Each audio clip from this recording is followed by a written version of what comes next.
ticket. He's here. Oh no. Come on. You're so extreme, bro. Look at that spot. Holy shit. Go big and go home. Oh, Canada, welcome Freeride World to Kicking Horse in Golden, BC. We have come across the pond to Canada to find ourselves at stop number 3 on the Freeride World Tour in 2022. An absolutely spectacular backdrop. We have been working hard to get this done. The Purcell Mountains giving us their all. My name is Derek Foose. I am here with my shred buddy, Anna Smoothie. Anna, welcome to Canada. How are you feeling about the day? I'm so happy to be here. I've heard so much about these mountains, these venues. It's been a real roller coaster while we've been here, changing venues, but the one that we've got dialed in for you guys today looks sick, and I'm ready for it. Absolutely. It is crunch time here on the Freeride World Tour, and this is what the riders are playing for. This is the qualification ticket to the Freeride World Tour Finals. The cut is looming, and it's looming large, Anna. We've got riders on both sides of the cut who are in close. We've got a few riders sitting very comfortably, and a few riders who are going to be digging deep to try to make it over that line today. Absolutely, and I mean, they're both going to be exciting to watch, those that are comfortably across the line and those that are needing to throw down something absolutely spectacular to make it. All right, let's take a look at what today has in store for us. 10:30 a.m. local time. Our snowboard women are the first category dropping out of the start gate. 11 a.m. snowboard men, a lot to play for there. Ski women kicking it off at 11:30, and then we're finishing the day with the ski men 12:15. That is afternoon local time. It says a.m. there, but I'm pretty sure we're not going after midnight. We've got some riders scoping out their lines. Snowboard ladies on the top, they are getting ready to drop in. So we do have a slightly different face today. The T1 South in the Super Bowl. It's Super Bowl Saturday today. We were going to compete on the Ozone face. Kicking Horse has a mainstay on the Freeride World Tour. Ozone is an absolutely awesome face, but we had an insane windy day the other day. Anna, you can see the forerunners on course. They weren't even leaving a track. It was just basically decided it's not safe to compete on that face. Absolutely. So we've got hard landings, Strasdrugi making navigating 2 features just super sketchy and dangerous. And we want to see the skiers be able to perform at their best. And they got together and had a discussion and said that they were not comfortable to compete on Ozone, and the FWT listened and made a really quick change, which was incredibly efficient, actually. Unbelievable. Yeah, the riders and the organizing group basically came together and all agreed that the safety criteria weren't met on Ozone. And yesterday there were some dicey moments where we thought maybe this event wasn't going to happen, but Kicking Horse, being the resort that it is, has this T1 South venue in the back pocket. So T1 South, Anna, walk us through it. So this is a reasonably short venue, but it's really featured. So we've got a couple of big features up at start 1. They're really close together, so there's some pretty critical turns that they'll have to make between those top cliff bands and the next features. It's a east-southeast aspect, so it's been catching the light since the sun came up, which is nice because we're not working with powder snow here. It's kind of hard pack, and yeah, the riders have got some great stuff dialed in for us. Yeah, and I think one of the big benefits of this one is the wind that scoured everything else. It pushed right up the north face. It deposited the snow into this face, so you know the riders definitely. It's not deep powder, but it's the best skiing in the resort at the moment, and I know the superheroes of Freeride are going to make an absolute glorious show out of this face today. Absolutely, and while it's doesn't have a lot of vertical meters, it's actually quite a wide venue, so I imagine that we're going to see a lot of cross-court airs, linking features laterally as well as up and down. So we did have a chance to catch up with some of the riders after our pivot to this new venue and catch their thoughts on this and you know, basically dig into what they feel about this new venue with only a day to prepare for it. Yeah, it's a quick turnaround, but I think the face looks a lot better, more skiable, less dangerous. I feel more confident to have an event on that venue compared to Ozone. Let's play with the Plan B. Let's play with the Plan B. It's actually a really fun spot. There's lots of good jumps and stuff. Not super long, but yeah, stoked to find some good runs. This venue is one which was used on the 4-star qualifier, which is like a pretty big contest. Not many features, but I think we can do like really nice 1-2 nice actions. So looks like it's the best option for us today. So the riders have made an exceptional job to plan their lines in an afternoon, and I think they're actually really excited for some of the features that we've got out on the face here in T1 South. Yeah, it's pretty cool. Again, like Kicking Horse kind of just having this venue in the pocket, and then the riders having the mental wherewithal to shift gears from Ozone, find another line. But one of the things that was, I think, a big commonality from all the riders is the fear that they were having of Ozone, of having to compete on that crust after watching the Forerunners not even leaving a mark. This one's not so scary. This one looks like it's going to be fun to ski. And if it's fun for them to ski, I can guarantee you it's going to be fun for us to watch.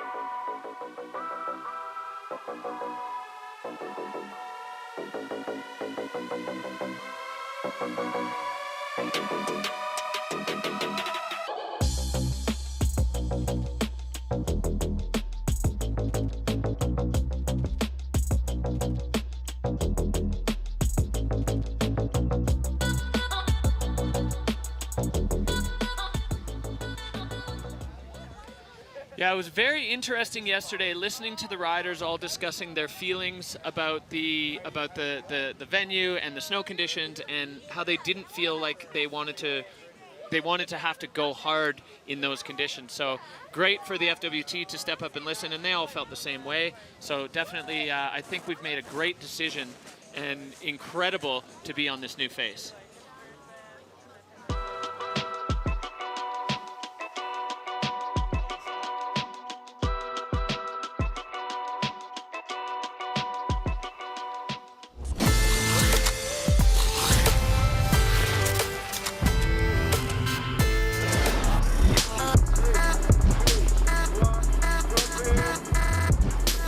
Tiffany's first run. She has put together 2 nice airs there. Yeah, this is a fantastic run so far. Hi everyone! She's lining up a pretty big air here, but having a butt check on landing. Another little rock tap, and unfortunately punching through the slush.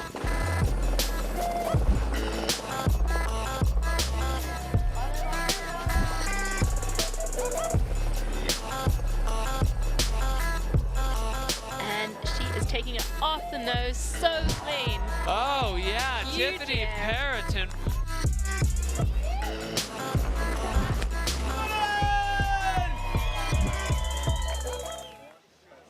The snowboard women's overall standings are a bit like a bunch of snakes in a hot tub, just so tangled up. We've got a tie at first, and then another tie at third between 4 riders. So 4 riders, only 2 places are actually even in play. I'm so excited to see what they're going to do on this face. I think we're actually in a pretty good spot here. So check it out, Erika Vikander and Tiffany Perrotin, and this is a true tie. 16,400, 16,400. They each have the same exact result, a first and a third, a first and a third. Manuela Mandl and Núria Cast, exactly the same tie. 2-4, 2-4. So this has to break here, because we're only taking 3 to FWT finals in Fieberbrunn. So especially at that Manuela and Núria zone, it's really all to play for here at Kicking Horse.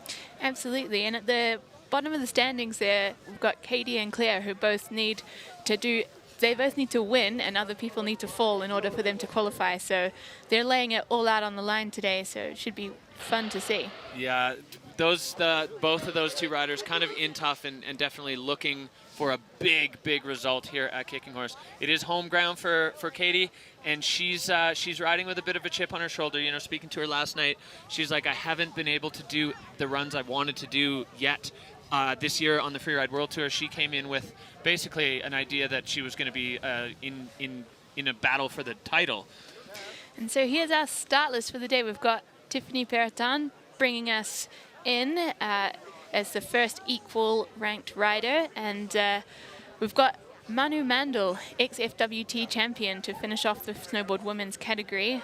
I'm really excited to see how these rankings shake out through the snowboard women category. Both of those two that you just mentioned, to me, really stood out at the last event in Andorra as sending the hardest. They collectively put down probably two of the biggest airs in the entire snowboard women's field, and so I'm really excited to see what they're going to do here. Slightly different techniques, so I feel like Tiff took a bit more pace through the field, maybe less features, whereas Manu really stacked up her line score with a lot of smaller airs close together, and then that big cliff that she sent. All right, so if you want to get involved at home, I think the window may still be open. It's not going to close until the first rider drops, but the Peak Performance Fun Bet is your way to get involved. These numbers represent the percentage of you that think that these riders are going to land on the podium. So no surprise to see Erika Vikander at 89%. So you guys are backing Erika Vikander. Tiffany Perrotin there, the co-leader of the overall at 65%. And then Manuela Mandl, you said great strategy, 72%. Definitely, very consistent, and an amazing result so far for the rookie, Tiffany Perrotin. Yeah, it's so impressive to see. I mean, she's a rookie, but she's not a kid. You know, she's been doing this for a while, and she's got a couple things going for her, I believe, in her riding. First of all, her actual balance over her board is fantastic. She's really stable. She's very strong, but she's also pretty competition savvy.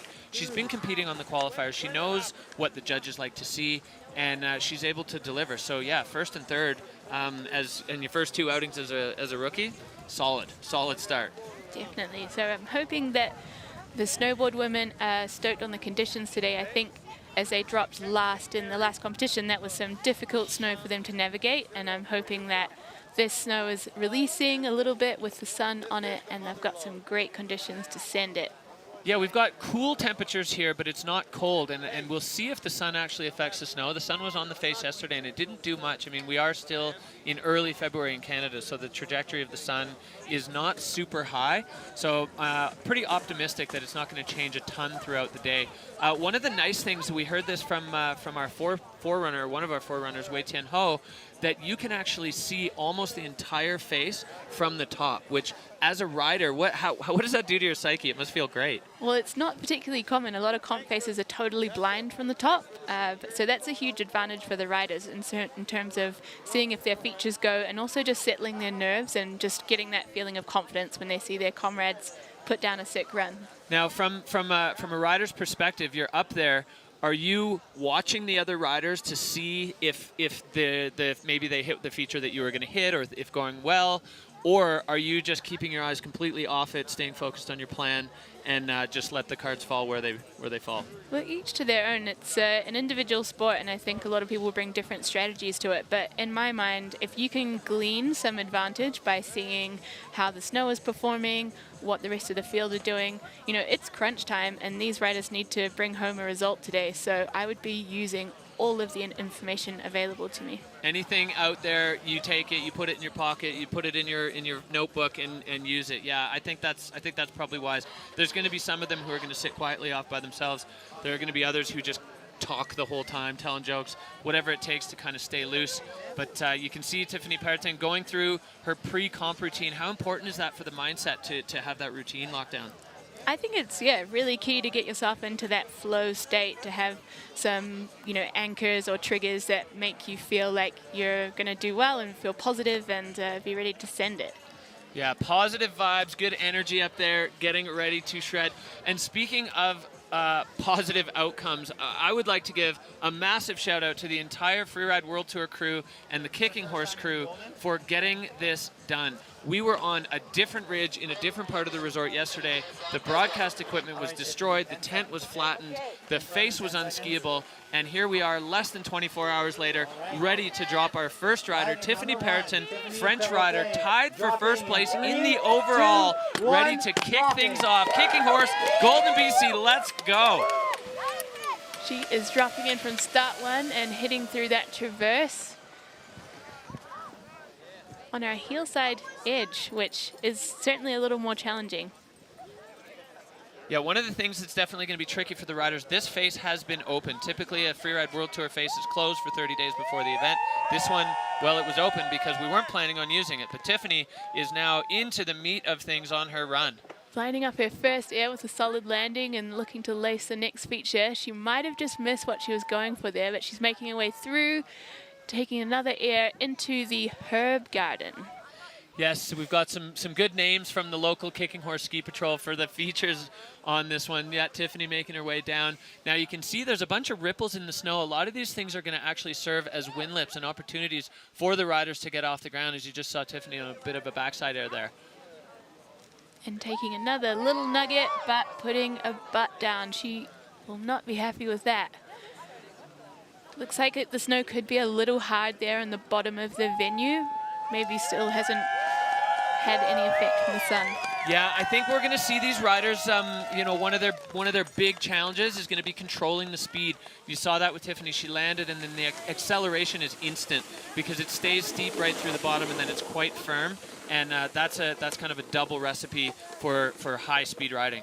Here's her top air. She takes to her feet and then finds her next feature. I think not as much fluid riding as we've seen Tiffany bring to the FWT before. So I'm really keen to hear from her how the snow is. Yeah, it definitely looks like it's challenging just to keep the speed down. And you saw her there, as you said, Anna, just bouncing off the board and onto her butt. Unfortunately, when the board accelerates like that. And you can see here on our judging criteria, line fluidity, control, air and style, and technique. So they're going to dock her on control there for that butt check. And that's definitely going to come into play. You can see our team of judges, they are going to be in deep with their work cut out for them with this field of snowboard women today. Tiffany definitely opening the door a little bit for some of the other riders with that control issue. Absolutely. So some of the other snakes in the bath might be seeing that and wiggling their way to the top. Absolutely. So Tiffany, she's at the bottom. She's happy. The nerves are gone. This is such a magical moment for the riders as they check in. So a 55 even for Tiffany. So, you know, what do you think kind of went into that score, Anna? Some of the factors that leave us kind of a solid middle ground score. I would say the butt check is obviously a pretty solid dot there. And additionally, I think the judges are expecting more fluid riding from her. Yes, absolutely. So we do have two starts up at the top of the T1 South here in the Super Bowl. Start 1 and Start 2. Tiffany dropped out of start number 1, and it looks like, as we slowly zoom in, that our Spanish shredder, Núria Cast is going to be dropping from start 2. So the first rider, athletes needed a harness, and it was a fixed rope up there. So Núria looking good so far. She's been on the podium and then 4th. Really excited to see Núria with that podium run in Bakura Barrett. Got herself a season wildcard onto the tour, and she is on course now. Dropping in. She's nursing a little injury on her ankle, but she said that she can snowboard better than she can walk. So I'm looking forward to seeing how that plays out today. Hopefully not too much pain there. She's lining up her first air, washing some speed. Lands it well, navigates the... Looks tricky there to navigate the traverse track. Yeah, and there's a big contrast between the snow conditions because that top start, that's not open to the public typically. So you saw her transition from powder onto the hard pack and skip a bit, but now she's right into the heart of it. See what other nuggets she's got lined up for us here. Looks like that takeoff might be a little bit tricky to find the lip. Both her and Tiffany going in there and then looking like not quite getting the piece that they wanted out of it. Yeah, not quite knowing exactly where they were on the face. I wonder if that quick, you know, one afternoon to plan your line is sometimes not enough. But it looks like she's lining up something solid here. Decent landing.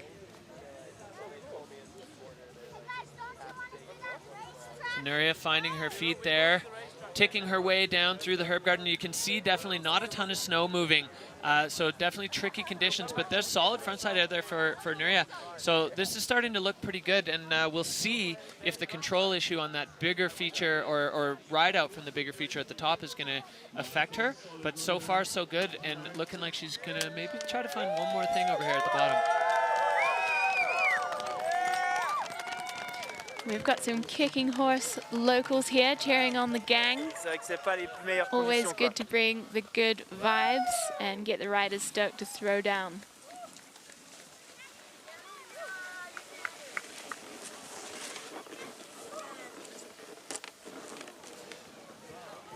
So this is the drone view of that little air out of the tree section there. It does look tricky to find your takeoff.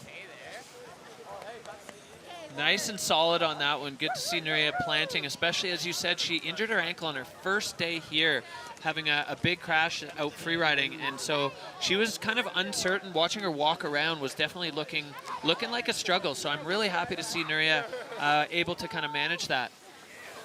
And she was nursing it and taking care. We can see there she's got some air and style points, decent line score. Not totally jacked on the fluidity, so I'm looking to see a bit more speed from the rest of the snowboard women's field.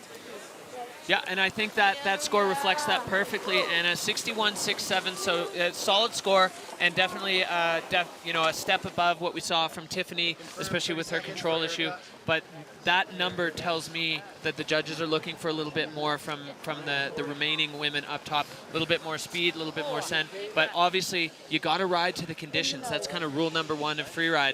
If you put yourself in a situation where the conditions don't warrant, then you're not going to be able to stay in control or finish your run. So we go right back up to the other co-leader of the overall snowboard women's field, Erika Vikander, riding out of Mount Hood, Oregon. She is ready to drop in and kick things off in Kicking Horse. Erika Vikander.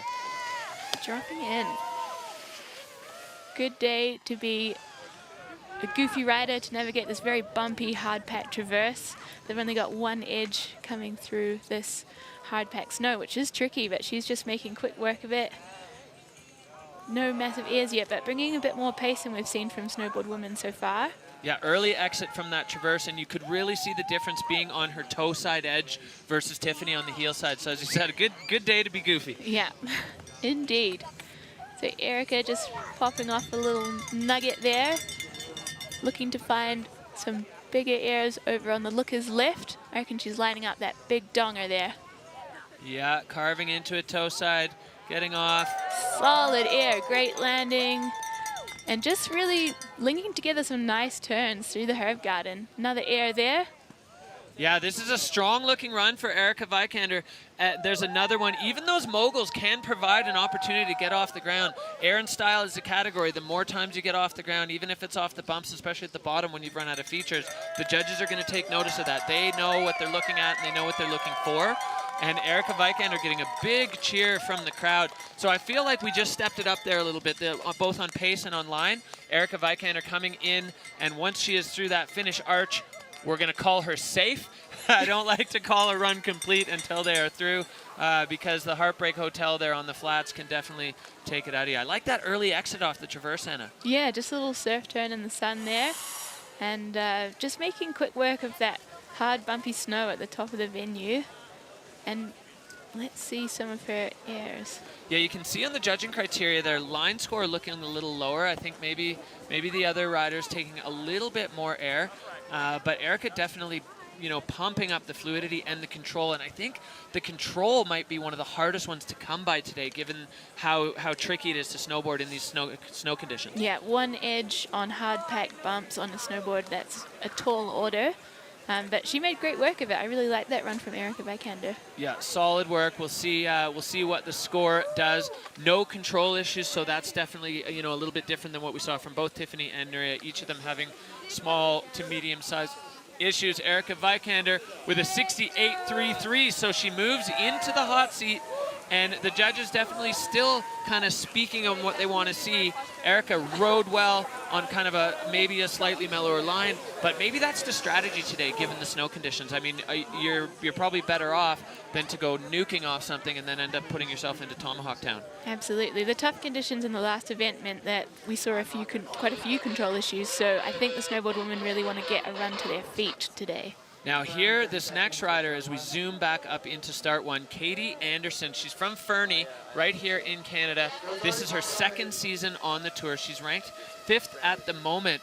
I have a feeling, and I hope I'm right, that these conditions are going to actually suit Katie Anderson's riding really well. She spent a bunch of years riding on the World Cup border cross. She's no stranger to hard snow, and she likes to ride fast. So basically, speaking on what we were talking about before, this could be her day.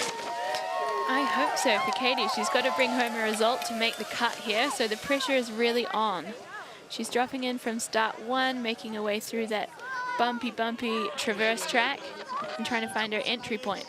Loving the edge control here on the heel side, but making short work of this challenging and firm traverse. So that's kind of right to what we said, is Katie Anderson making it look easy when we know it's not easy. Little air there and making her way. That was a solid air and great landing, controlling it in a heel side turn. Yeah, Katie the first one to really find the guts of the takeoff on that one and made it look easy. So Katie right now, things are looking good. This is the riding I've been wanting to see from Katie all season. Absolutely. Another solid air. Hope she's bringing it home, linking some nice turns through the herb garden. Her friends and family are here to cheer her on, and I think they'll be pretty hyped on this run. Yeah, she took that right into the fall line. You could see her land absolutely bolts, feet over top of her board, hips over her feet, bang, down. Katie Anderson definitely stepping it up from what we've seen in all her other runs on the tour, and she is hyped. Stoked for her to put down a solid run, and I can hear the crowd cheering. They're into it. So here is her top section. Washing a bit of speed to really control that one so she can get her next air. And using that heel side edge just to slide a bit of the speed off, because it doesn't belly out as quickly as you think at the bottom of this venue, and if you leave it in the fall line, you're going to get jacked up at the bottom when it transitions to flat. So Katie, that was solid strategy. We'll see if we can listen in. 1,000 people. Should I put them on? So Núria, you enjoyed your ankle yesterday. How did you feel this morning? Yeah, I got injured like 2 days ago. Oh, you're right. Pues hace 2 días me lesioné. All right, well, sounds like we're hearing a separate conversation from the finish area, but the score to beat right now, Erika Vikander sitting on 68.33. So Katie Anderson, you know, I feel like she hits most of the judges' criteria really well there. I think we'll see a stronger line score. Let's see what the video judge makes of it. Yeah, definitely pretty solid all the way. Control the lowest one. I'm not sure I agree with that one, but Katie Anderson, so into second with a 65.67. So solid riding there, good enough so far for second place, but we are not done. We still have 2 heavy hitters up at the top. Absolutely. I wonder if the judges saw some more control issues than we have seen from our position here. Yeah, it's easy to be an armchair judge from home or from here in the commentary booth, but those the judges have the binoculars out. They are well, I would call them detail oriented. You know, they're picking everything apart, and not in a mean way, but that we do have to differentiate these runs from the riders. So we head straight back up to start 1, and Claire McGregor, another one that I'm really looking forward to seeing a great run from, because Claire's had some rough ones. She's crashed basically in both comps. Dropping in 3, second 2, season on the tour. Claire McGregor, Kiwi rider, your homegirl. She is my homegirl, so I'm really on the edge of my seat. I want to see Claire make a big splash today and shake to the top of those rankings. She's really wiping out a little bit there on her heel side edge, which is indicating that the bumps up there are really difficult to navigate on one edge, but she pulls it together, lands in air. We just want to see her link some more turns. Yeah, you can see her really struggling to shed the speed there on that heel side edge. But Claire, the first one to go through the guts of that feature, and you can see the speed really comes with it. It stays steep, although this venue is not super long. It is steep, and with the firm snow, speed control is a tricky one. So Claire now making her way into the herb garden. There's going to be a few more features as she pops off that one, and now down to one final win lip. Claire McGregor on her feet. Yeah, making her way through to the finish. So she's also had some control issues at the top. which is going to dock her score. I'm not sure if that's going to bring home the necessary numero uno place that she needs to make the cut today. Yeah, it's going to be tricky. So that's a major control issue that we've seen in Claire's run. Just as we said, being a snowboarder with one edge and coming in on your heel side through those bumpy moguls is really tricky. So you can see the video judge has really docked control there, and technique also.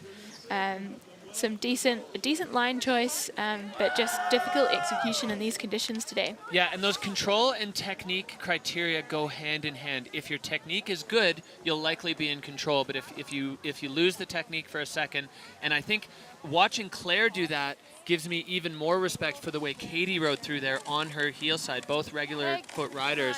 And so Claire dropping herself into 5th spot with a 50.67. So the judges definitely having their say on that major control issue.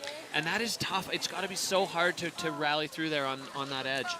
Yeah, that's really tough for Claire. But with the new format, she can jump back to the FWQ finals if she does not make it and do a quick turnaround. Quick turnaround, yeah. So all the best for Claire on that one. But we are not done, snowboard women. This next rider in the gate is the only rider in this field who holds a Freeride World Tour overall world title, Manuela Mandl from Austria. She has a title, she has event wins, and she kind of feels to me, especially after the Andorra stop, like she's back to her Sendy ways. Manuela is kind of known for the big lines and the big air, and she was injured last year on the recovery from it. So really hyped to see her back to her Manuela ways. Absolutely. I think she was really happy with her performance in Andorra, so she's coming in with confidence, and I'm looking forward to seeing what she does off start too.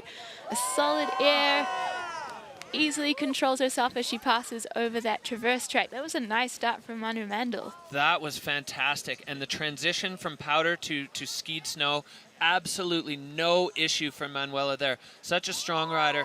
Getting the airplane turn there, taking off on the toe side edge and landing on the heel side to control the speed immediately, so she's able to stack up another feature. She's barely started a run and she's already got 3 hits in. Yeah, but I think she lost a little bit of pace between that top band and the next feature. I think there's a little shelf there that you need to carry some speed over.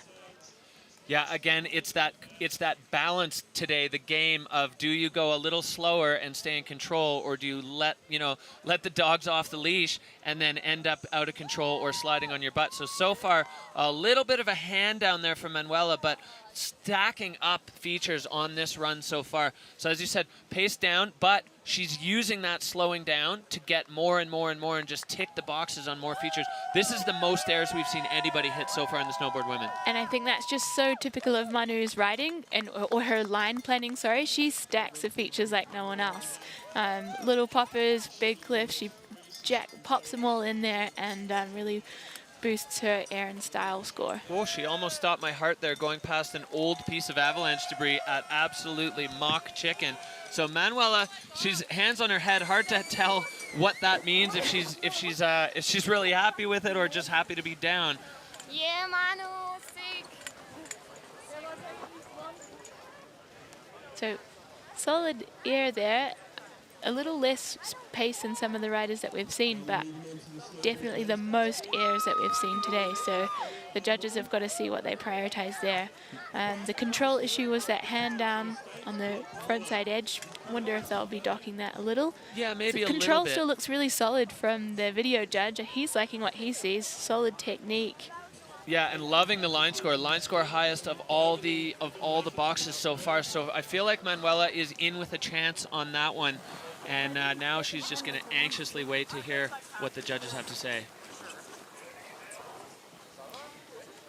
So Manu's in a position where it's likely that she'll make the cut if she brings home a solid result today, but it's not guaranteed. So she really needs a strong result.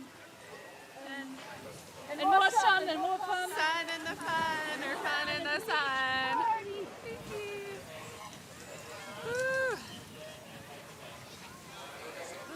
Yeah, so with a tie at first and a tie at third, this is going to be a lot to play for. Third for Manuela Mandl, 63.33.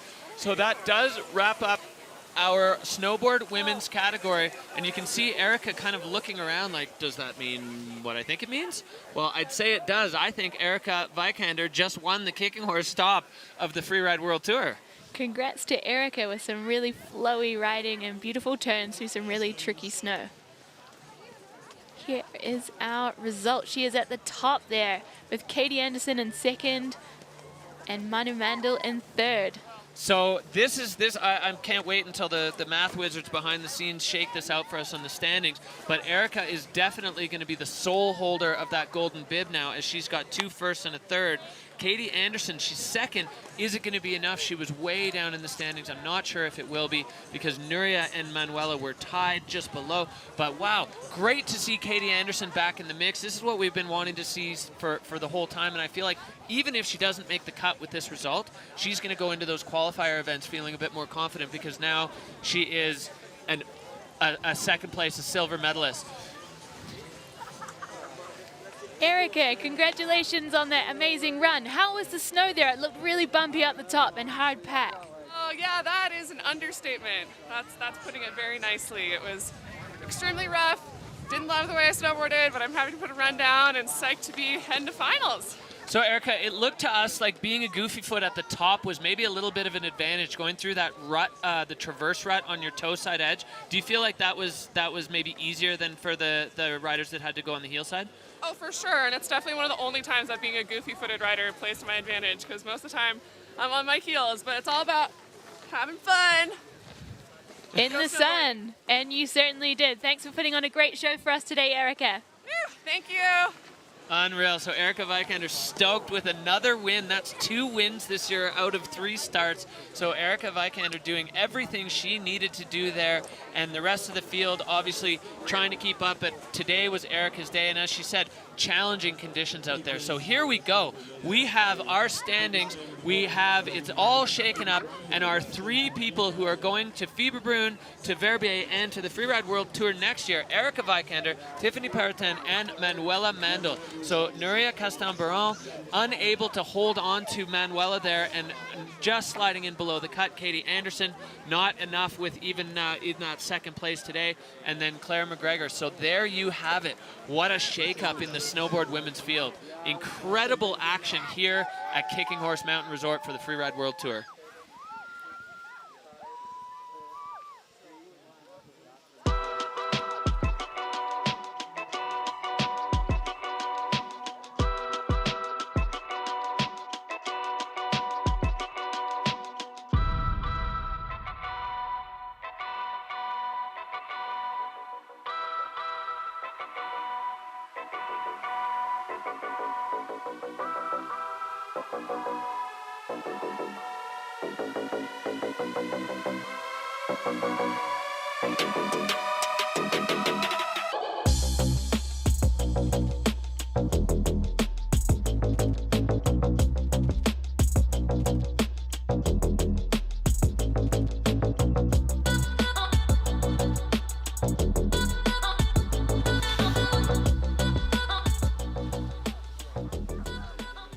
So some big tiebreakers there in the snowboard women's category. It was a relief to see all those scores shake out and see who's made the cut for Fieberbrunn and Verbier. What do you think? Well, I feel like the classic heartbreak and glory. For some people, they're like, yeah, we did it. And for others, not so much. But we are moving on. Snowboard men, we're going to take a look back at what got us to this point before we move forward for the Kicking Horse riders.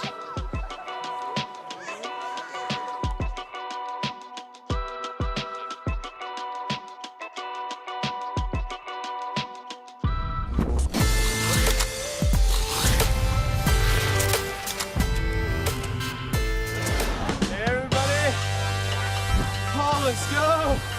Snowboarding to him is just like an artistic expression. The big 5. Absolutely gigantic transfer. Michael Mawn, again, just what I said. So technical and so precise.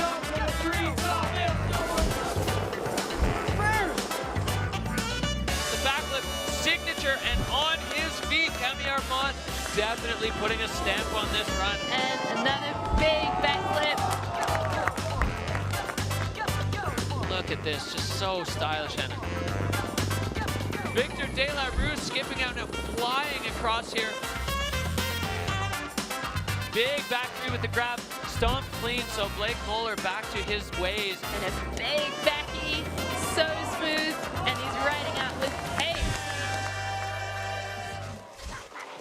Ooh, the snowboard men is on. We've got basically 5 guys on the good side of the cut right now, and then a bunch of the other riders looking up and trying to climb the ladder to get themselves into the mix. So let's take a look. Our overall rankings, Camille Armand has absolutely turned it around this year. He has found a way to stomp runs, and it is showing in his results. He's wearing the golden bib. He's in first place. Michael Mawn taking a lap on the qualifiers and putting himself now right back into the mix. Michael is 100% guaranteed to make it through the cut, which is fantastic for Michael. That's a huge step for him. Yeah, so our top 2 riders are totally guaranteed for the cut, and we've also got Victor, Blake, and Cody all looking likely if they bring home a good result today. Blake's one of our first riders to drop in today, and I think he's just looking to have fun out there. You saw him dialing in some tunes to get him psyched. I'm excited to see what he puts together for us today. Loosey-goosey, Blake Moller, I love his attitude. I love the way he rides. I love the way he carries himself. Everything about it is just absolutely a pleasure to be around. So start list, we'll see how the order shakes out here today. Absolutely. So Blake, Victor, they both need to bring home a podium or a solid result today. And then Camille Armand, he's on for a party lap. He is guaranteed, for the cut. And yeah, further down the field, we've got Cody Bramwell. He also needs to bring home a solid result. And Michael Mawn, he is guaranteed to make it through. Yeah, Cody's the bubble boy right now, sitting just above Ludovic Guillot-Diat, but the point spread is decent. So, I mean, Ludo's going to need to be on the podium and Cody crash in order for that to flip. But I have seen stranger things happen on the Freeride World Tour than that. So let's take a look at who you like. Victor De La Rue, no surprise there. Once again, these percentages are the number of you that bet on one of these riders to be on the podium. 83% of you think the 2-time champ is going to be on the podium. Anna, seems like a safe bet to me. Absolutely. And then we've got Cody Bramwell and Blake, who both put in really solid results last season, and Blake will be super confident after his win in Becerra Barrette. He's up in the start gate now. Yeah, Blake's hallmark and the thing that really drives him, he wants to make snowboarding look awesome. His whole drive is just the beauty, the fun, and the style, right? So he is such a style rider. It's what he's all about. And if he puts a run down that he doesn't love, he's feeling kind of just, bummed about the style of it. But I love that. He doesn't care about the judges' criteria at all. No, he's out there for himself to have a good time and hopefully get everyone super excited about snowboarding. Yeah, I respect that outlook a lot. And, of course, the other side of it, the riders that are 100% focused on competition. One of the things about the Freeride World Tour that I think is just so cool is you can have a space for both of those kinds of riders. Both of those mindsets have a place here, and also both of them can do really well here, which is really cool and I think super exciting for us as fans and probably pretty fun for the riders. Yeah, that's the thing about a subjective sport. Air and style is a category, and style is certainly subjective. So I think it's the style that he puts into his airs is what puts Blake Moller at the top of the game. So I was talking to his former coach, Brendan Metzler, and he was saying that what a lot of people don't know, and maybe I'm not giving away trade secrets here, Blake is actually awesome at riding fast, and we haven't seen it much in his tour runs because he moves around catching all the features, cross hill, and just finding basically putting together all the features that he wants to hit. But on this face, we may see Blake uncork the beast and let the speed out of the bottle because he has that in his bag of tricks. We haven't seen it much, but it's certainly in there for Blake Moller when he wants it. I'll be interested to see which way he takes it, because I think there's real room to lay some cross-court airs and get more features if you move laterally across the face. Yeah, and I feel like that sets up for kind of your classic Blake Moller style here. So Blake Moller, the first man in the snowboard men's category, going full Tarzan out of the gate and onto the face here at Kicking Horse. What an entrance. I really like that. and riding in over the bumps, navigating through this really tricky entrance. Lining up in air there with a massive backflip, which he takes to his feet, but a bit of a control issue there, putting a hand down, but that looked like a fun backie. Oh, Blake starting things off with a bang. And one of the things that you could see is he picked up an absolute enormous amount of speed the second he landed. It's steep up there, and it is firm. Landed the backflip solid, but then all of a sudden he was going 1,000 miles an hour and ended up skipping out his heel side edge onto his butt. But man, what a way to start things off in the snowboard. Man, you can always count on Blake Moller to put on a show out here. Like we said, he doesn't care about the criteria. He wants to snowboard because snowboarding is fun. And he is right over the next little hump there, taking some real speed out there. He's now on his toe side edge and just holding that pace as he gets through down to the transition. So 2 features in the run. The whole run lasted about 15 seconds with a giant backflip. He's just like, well, that was something. I can't wait to watch the replay of that backflip up at the top. That was wild. Lining it up and bringing it to his feet. Well, reasonably balanced, but then his board just shoots out because the snow is so hard. And then finding a really nice pocket of transition. And there, what Blake did there was absolutely the perfect way to do it. He committed to the fall line in order to get himself back in balance. It's one of the scariest things to do as a rider. So you can see Aaron Style maxed, judges not loving the control. And fluidity was also a little bit down. I think that once his board got out from underneath him after that top feature, maybe he was a bit of a cautionary tale and he took it a little easier through the rest of the face. All right, 58.67 for Blake Moller. So probably not the score he was hoping for to kick things off and put himself back in the conversation for the overall tour title, as he was last season, as we know he's capable of being in. But got things rolling there for Blake and for the snowboard men's category. So if that's a sign of things to come, we are in for a show. And straight back up to the top, the 2-time champ, Victor De La Rue. He has a couple solid results. He's basically sitting in 4th overall, but with a 5th and a 2nd. We're only keeping 2 of the 3, best 2 of the 3 going into them. So if Victor's able to do better than 2nd, he's going to put himself right in the mix with Camille Armand in the overall title conversation, which is where Victor likes to be and where he's used to being, to be honest. Absolutely, 2-time champ, getting hyped to drop in. So I think the first half of the field are all dropping into the face on their heel side edge, but he seems to be having a good time with it and having no issues there. See, switch and half cab into the face. Big half cab there for Victor, and the ground shook when he landed.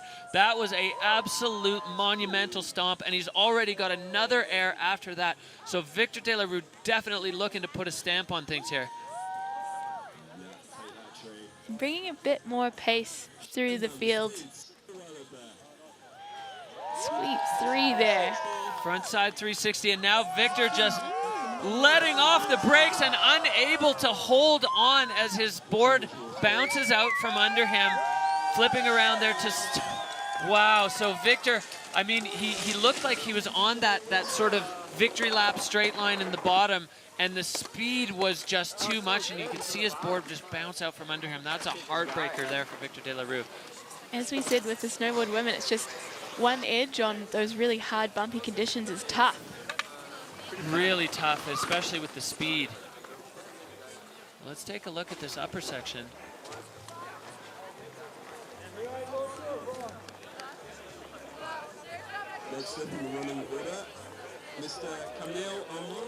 Half cab there, absolute stomp. Does well to control his speed over that really tricky snow. Yeah, really strong there, and then getting the grab. And now we'll see on this last one, the front side 3, and then he just points it. He's trying to control a bit. He's got another, oh, and we're not going to catch it there. but going absolutely haywire, full speed, and then just not quite able to hold it. We saw on the video judges' bars there, control definitely down, but still good enough for a provisional first place, but that's after only 2 riders. So 65 points, lots and lots of room on the judges' scale still to beat that. Basically, we've had 2 pretty good runs, but with significant control issues. 2 pretty good runs from guys that need to bring home results. The next rider is Camille Armand, and he is guaranteed to make the cut. So he's here for a party lap, and I wonder how that's going to shake out in terms of what he brings to the face. If I know anything about Camille Armand, his party lap, his victory lap, is still going to be, if it goes the way he would like it to, a contender to win. He's not here to play. The other French boys call him the boucle d'or, which means Goldilocks, I think, in French. He's got those golden curls, and now he is ready to drop in. Camille Armand, your current tour leader, the first one starting from start number 2, and look at this. So this is closed to the public typically, which means there's POW there. Yeah, milking the only POW turns left on the field, and just coming into the main face and trying to find his first features. Big Becky brings it to his feet. Absolute perfection on that landing. It looked like he never even left the ground. He just connected with the transition seamlessly there. So Camille Armand going into this way riders left zone. We haven't seen anybody over here yet, but there are some big dogs underneath him. Yeah, he is on top of a really big cliff feature with multiple ways to hit it through. Let's see which way he navigates into it. Oh yeah, really getting into the heart of things. As the shot pulls back, you can see what's under Camille Armand. So we know him as the backflip guy, but he rides in the French Alps. He is no stranger to big, nasty, gnarly lines. And this is one of them. Camille Armand off the top ropes. Stomps it to his feet. That was an absolute screamer. Hold it together over that naughty transition and make your way into the finish corral. That was a sick run. Oh, and I do not often make predictions on the hot seat, but I think with the 2 big control issues and the absolute fire that run was, I think we're going to see a hot seat change there from our current tour leader and really cementing his spot at the top of the pantheon here in the Freeride World Tour snowboarders. These 2 are best buds, travel companions. Let's look at this flip. So smooth. The snow also, it seems to be throwing up a little bit more on that side. I wonder if it's nicer on this aspect. And here he is deep in the Nar. He's brought the freestyle and now he gets really into the big mountain terrain. So just getting word that even in the 4 stars that we've had on this face, nobody has actually hit this air, this bottom air, the way that Camille Armand did. And look, bang! Absolutely stomped. You could see he took a little bit of the impact in his hips and his waist, but line score absolutely through the roof, and he executed that top to bottom so well. 80 points for Camille Armand. We're going to have to name that cliff after him, the Camille Cliff. Absolutely. Wow, so Camille Armand into the hot seat, knocking his good friend and travel buddy Victor Delarue out. Camille Armand, well, he's in the golden bib, and he's definitely done his part now to hold on to that golden bib. Top to bottom, that was a solid run. We are straight back up. French rider, Ludovic Guillot-Diat. Ludo, regular foot rider, he is on the bad side of the cut bubble right now. So he essentially, he needs a podium run to put himself into the mix. And I think he's looking to bring some more freestyle components to this run, which we haven't seen so much from him yet this season. So it's a playful venue. There's a lot of different transitions you can catch and take in different directions. So I'm looking forward to seeing what he dials in.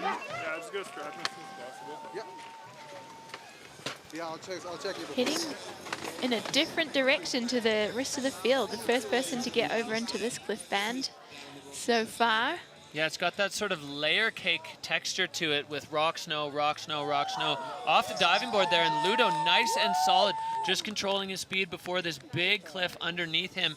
We're in the pillars section, and he is looking like he's going to chip off a big piece of that right off the nose. Ludo still showing solid control. Wow, well, he's definitely looking to make a stamp on this event and doing his part. Absolutely, sending that left pillar and another big air.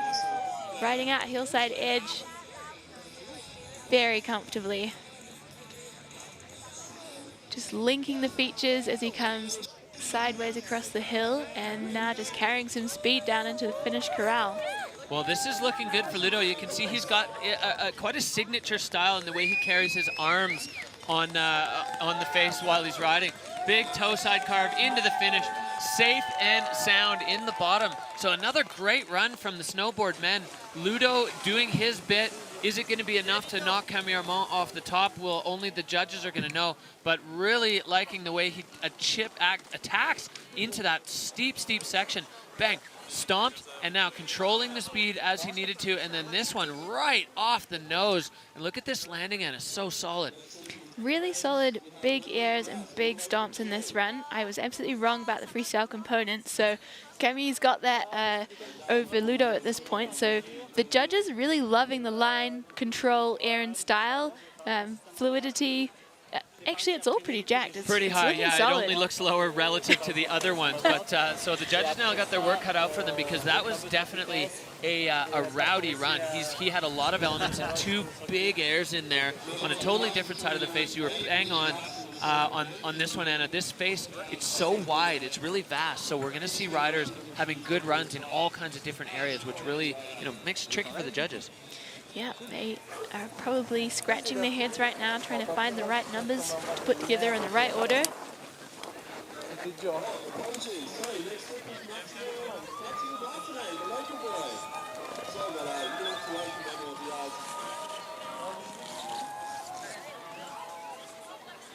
See Bertie Denevaux, Rachel Croft, Lola Bess, Laurent Gauthier on head judge duty today, and then Brennan Metzler on video judge duties. So they are put to work to differentiate all the bits and pieces from those runs. Camille with the big freestyle, the high speed, that huge send at the end. Victor with Ludo with a really strong run and arguably a stronger big mountain line. So just short of Camille Armand, but second place. So Ludo Guillot-Diat, he needs a solid result here. He needs to be on the podium. Will that be enough? Only time will tell, because the other riders still have to have their say. And we've still got a stacked field coming up. We are halfway through, and we've got Mathieu Martineau up next. He's on the hometown advantage. Mathieu Martineau lives right here in Golden, BC. Kicking Horse Mountain Resort is his backyard. He has definitely ridden this T1 South Face in the Super Bowl before. He's a rookie on the tour. He's been doing this for a while, though, and he was in 2020 the FWQ winner of all the Canadian riders. So Matt Martineau, local shredder, on course here. Yeah, boss.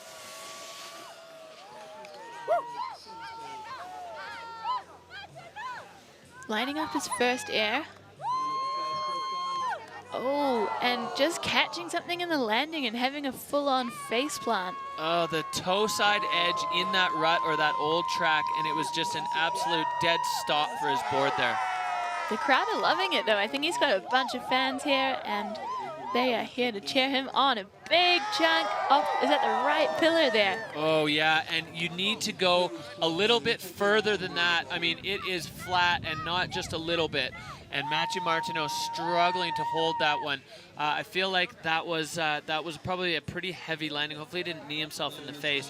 But definitely Matt Martineau having a bit of a struggle, even though he's got the home court advantage. The snow is tricky, and we saw it with a couple other riders where speed, if you don't control it, it's hard, but you need enough of it on those ones, on those big flatties, to get out to the transition. He has made his way through the herb garden, is bringing it home for the fans, but I think the two control issues that we've seen there are going to hurt his score. But let's check it out on the replays and have a closer look. Yeah, I think you're right. I mean, definitely, he went down early up top, and probably the judges, well, let's have a look. So, faceplant, that is not the way that you want to start your run. You can see the video judge has not missed a beat. He's docked him on fluidity, control, and technique. It looked like he hit a tripwire there. The way his toe side edge just caught, and he was immediately over the bars, over the front and down. So that's a shame for Mathieu Martineau at his home event. But as we could clearly hear, the fans are here for it. They're all about Mathieu Martineau. So we're going to see the score come up. That's not going to be enough for him to be in the podium, and not going to be enough for him to make the cut, unfortunately. So Matt Martineau is going to take a lap to the Freeride World Qualifier Finals. Indeed. Well, we're going back up. The next man in the gate is the Bubble Boy. A man on the good side of the bubble, but the man on the bad side of the bubble of the cut just did a very solid run, put himself into second place. So British rider Cody Bramwell is going to be oops, I am so sorry. Manuel Diaz is going to be our next man out of the gate. Chilean rider / Diaz. We've seen his movie parts in absence films. He has an insane bag of tricks, and I want to see him uncork them on this face, because I feel like the jumps, the lips are here for Slash to get wild for us.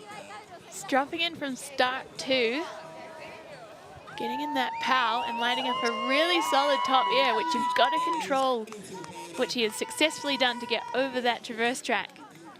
He executed that beautifully. He checked the speed, rode over the traverse track, and here we go. Slash coming in. Cork 7, does he get it? No, just a little tail heavy.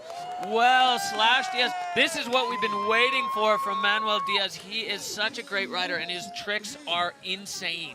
I think his riding is like his personality. He's a really bubbly guy, super funny, and he just is out there to have a good time.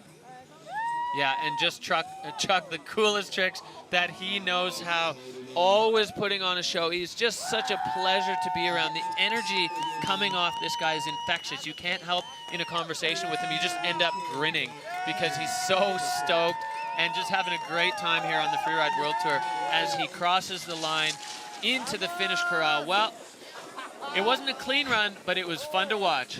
And he's smiling about it in true style. / Diaz. There's his top air.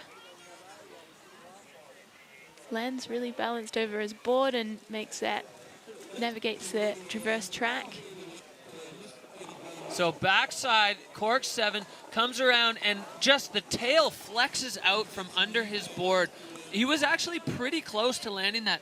And we got to give credit to these riders. They've never hit these features before. They've only looked at them from across the valley. They haven't done a speed test, all of those things. So, and this is where we might see a bit of an advantage for our American riders, a lot of whom have competed on this face before as part of the qualifying series. But that is not Manuel. He is Chilean guy. Zone 2. Yeah, and we've seen both of those play out. We saw Katie Anderson do really well, who definitely has competed here in the qualifiers, but we saw Mathieu Martineau really struggling, who not only has competed here but also lives here. So I imagine you're right, there's an advantage, but if you have an advantage like that, you still got to use it to your advantage. Absolutely.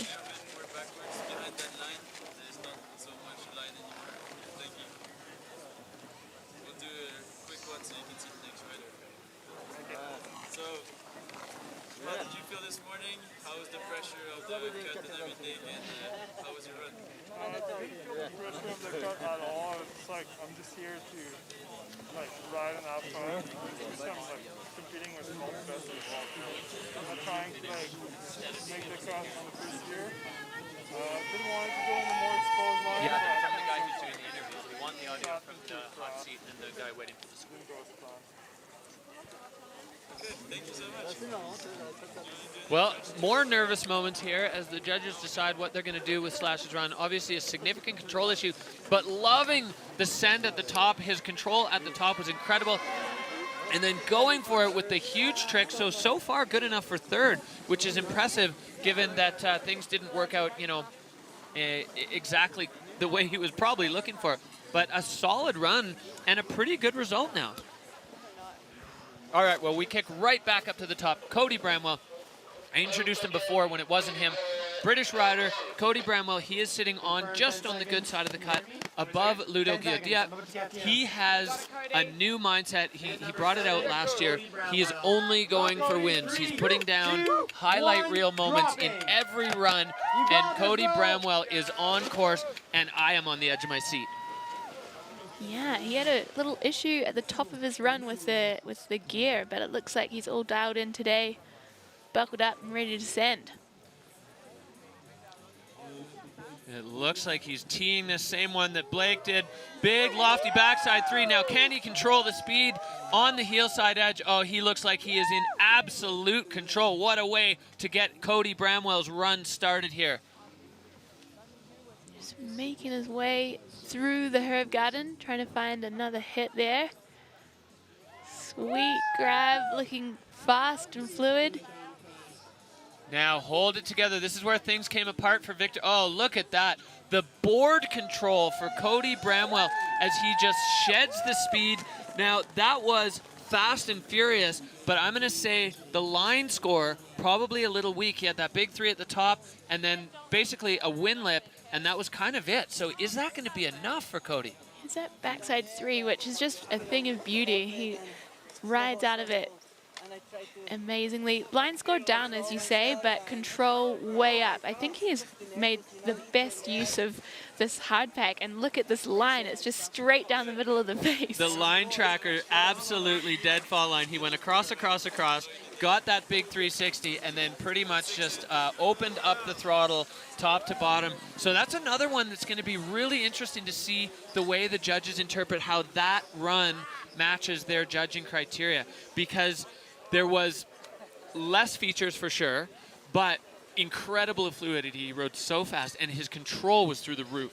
And to bring that fluidity on a face that is so difficult to control your speed on, that is going to be like huge technique points. That's a great point, because we saw the speed take out Blake Moller and we saw the speed take out Victor De La Rue, and those are 2 of the best in the game. So when you show that kind of control, the technique that it requires to do that, the judges are going to eat that up. Yeah, and he's from Great Britain, but also Sweden. So I think he's got some hard pack prowess under his belt. Yeah, solid riding there. His technique, absolutely masterful. And watching him pick up speed at the bottom and then just turn it on. So Cody Bramwell into 3rd place with a 73.67. So I'm not going to try to do the mental math, but he's definitely done some. I don't know if he's done enough, but with Ludo now, I think just ahead of him in 2nd. We're going to see how the math shakes out, where the points land. But Cody Bramwell definitely having a solid bite at making sure he stays on the good side of the bubble. Dude, you're like fucking in the heli on the way to Vietnam, man. Let's go. Well, it's good to get an inside look and an inside listen at what the emotions that the riders are going through. And we're going back up to the top. Right, Michael Mawn took a lap on the qualifiers, came back swinging with a win in the first event of the year, and then, you know, not quite back to his full line, but in 6th. And now Michael Mawn is on course. It's way too loud from the finish mic. He's finding his entrance here, lining up his first air. Solid landing, where we've seen people come unstuck already today. And toe side into this. Oh!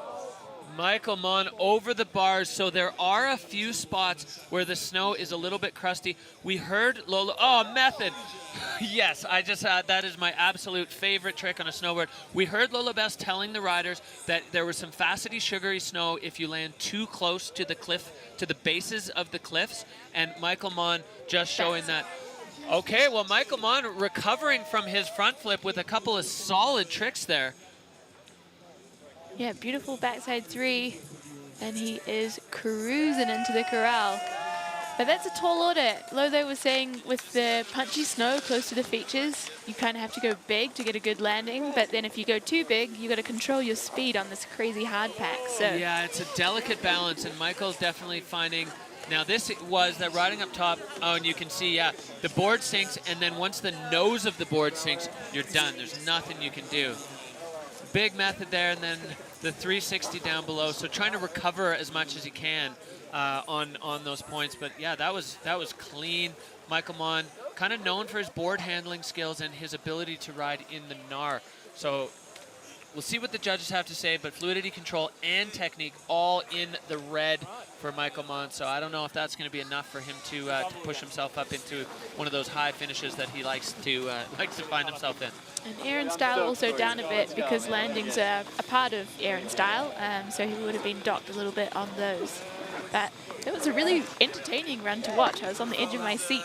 Absolutely, and Michael Mawn has the ability, he has, I guess, the luxury of a little bit of a looser scene because he is guaranteed to qualify into the FWT finals. 54.33, so Michael Mawn into 7th. So he'll drop that score, and he'll be holding a 1st and a 6th going in, but guaranteed to qualify into finals. So he will be moving on to Fieberbrunn and to Verbier.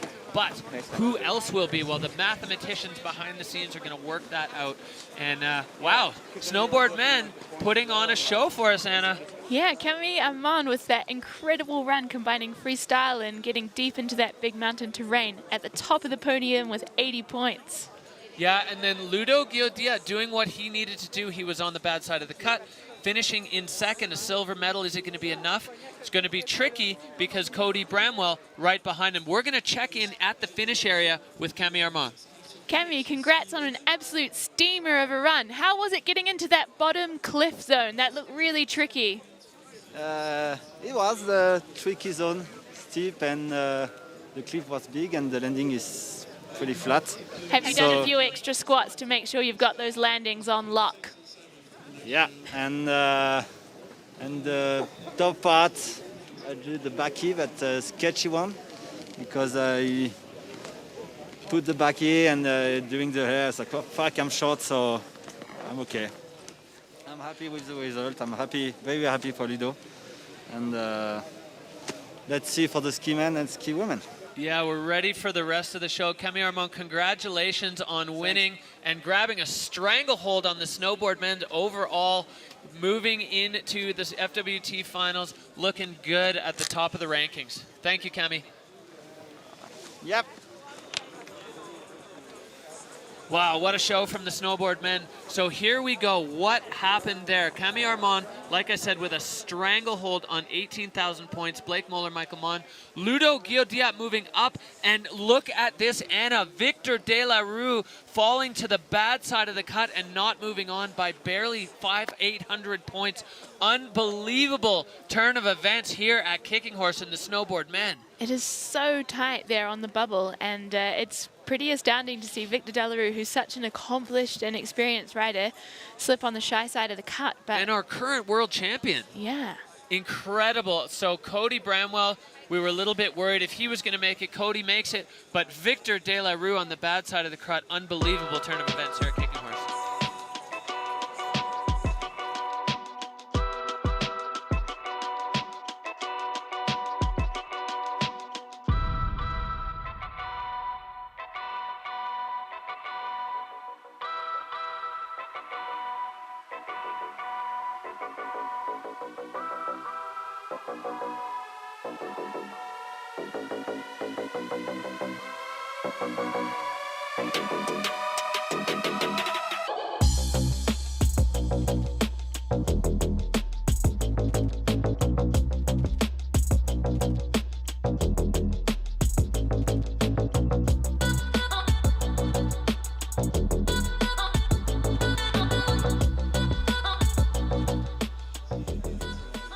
So snowboard men, Heartbreak Hotel, the biggest bromance on tour has been split up. Camille Armand at the top of the podium and Victor De La Rue shy of the cut.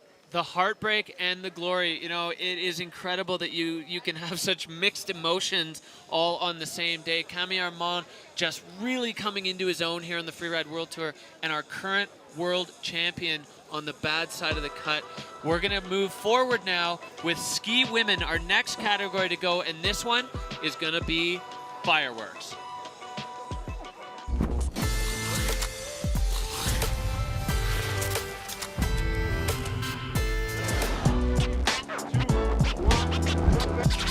Elisabeth Gerritzen getting things started with a bang. Can she control? No.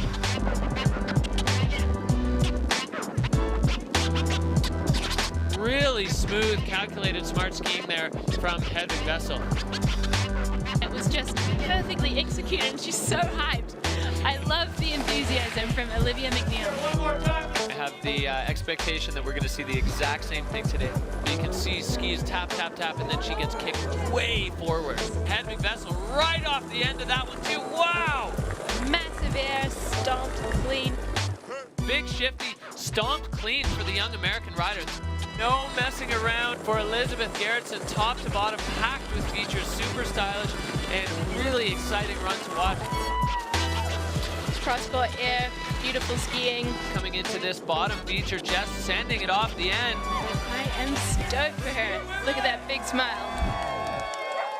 Well, Ski Women is on fire. I think it's safe to say we've been just watching the women get more and more and more exciting every comp, and Jess Hodder coming back from a crash in the first one to win the second one. Olivia McNeil kind of going the other way with a win on the first one and then a rough, a couple sit-downs on the second one. All to play for here with the cut looming. There's a lot going on, and I'm just so excited to see the women's interpretation of how they're going to ski on this face. Absolutely, and so we've also had a couple injuries so far this year, and I think we've got Jacqueline Pollard cheering on the crew down from the finish corral. She's had a small injury, so she's not competing today, but everyone else is fired up and ready to send it. I think Lexi Dupont as well. She's on the shy side of the cut, and she really needs to bring home a podium today to make it through. She was relieved to not compete on Ozone, and she's excited for this venue. Yeah, Lexi is hungry. She lives just down the road in Revelstoke across the Rogers Pass, and she's hungry for a solid result here, and also just to show everybody what she's got. So let's take a look at the overall standings right now. Hedvig Wessel with a slim margin up in first place over Olivia McNeil. The two of them with kind of opposite sets of results. Hedvig with two pretty good results. Olivia one great one and one not so good one. And then Jess Hodder now, sneaking her way back into the conversation with that last win. Elisabeth Gerritzen, she's always in the mix. And then we've got a tie with Lily and Zuzanna down at fifth, and that's right where the cut is. So interesting stories down in that zone. Absolutely, and Lily's actually starting off the ski women field today. She is boogieing up in the start gate, and she's going to bring her style and expression to this face. I look forward to seeing what she puts together for us, and especially down at that cut area where there's a lot of ties, I think we're going to see some serious action. So here's our start list. As mentioned, Lily Bradley kicking things off, Hedvig Wessel, Jacqueline Pollard, who is positioned there in start 7. She will be cheering us on from the finish line. Juliette Willman, she has got to bring home a solid result today to make it. Yeah, a few riders in that same position. Sylvie Blangeon, she's just on the bad side of the cut. She's going to want to knock it out of the park here. Tracy Chubb, for those of you that watched the Andorra Ordino Arcalis stop, she had that really scary fall into the rocks, dislocated her shoulder, and she is coming back from it, but she's not 100%, and even this morning, she's unsure if she's going to take the start. So I guess we're going to wait and see. I saw her at breakfast, and she was like, oh man, it feels not great, but also she's such a warrior. So I don't know. I'm of two minds. I want Tracy to do what's right for her body. I also want to see her shred. So peak performance fun bet. Fan favorites. Well, Hedvig Wessel, hard to bet against her, and 79% of you locking in on the current reigning world champion. And Jess Hodder coming off that win in Andorra. A lot of you have got some confidence in her. I think these conditions will play well to her. A bit of Kiwi hard pack here in Kicking Horse Golden B.C.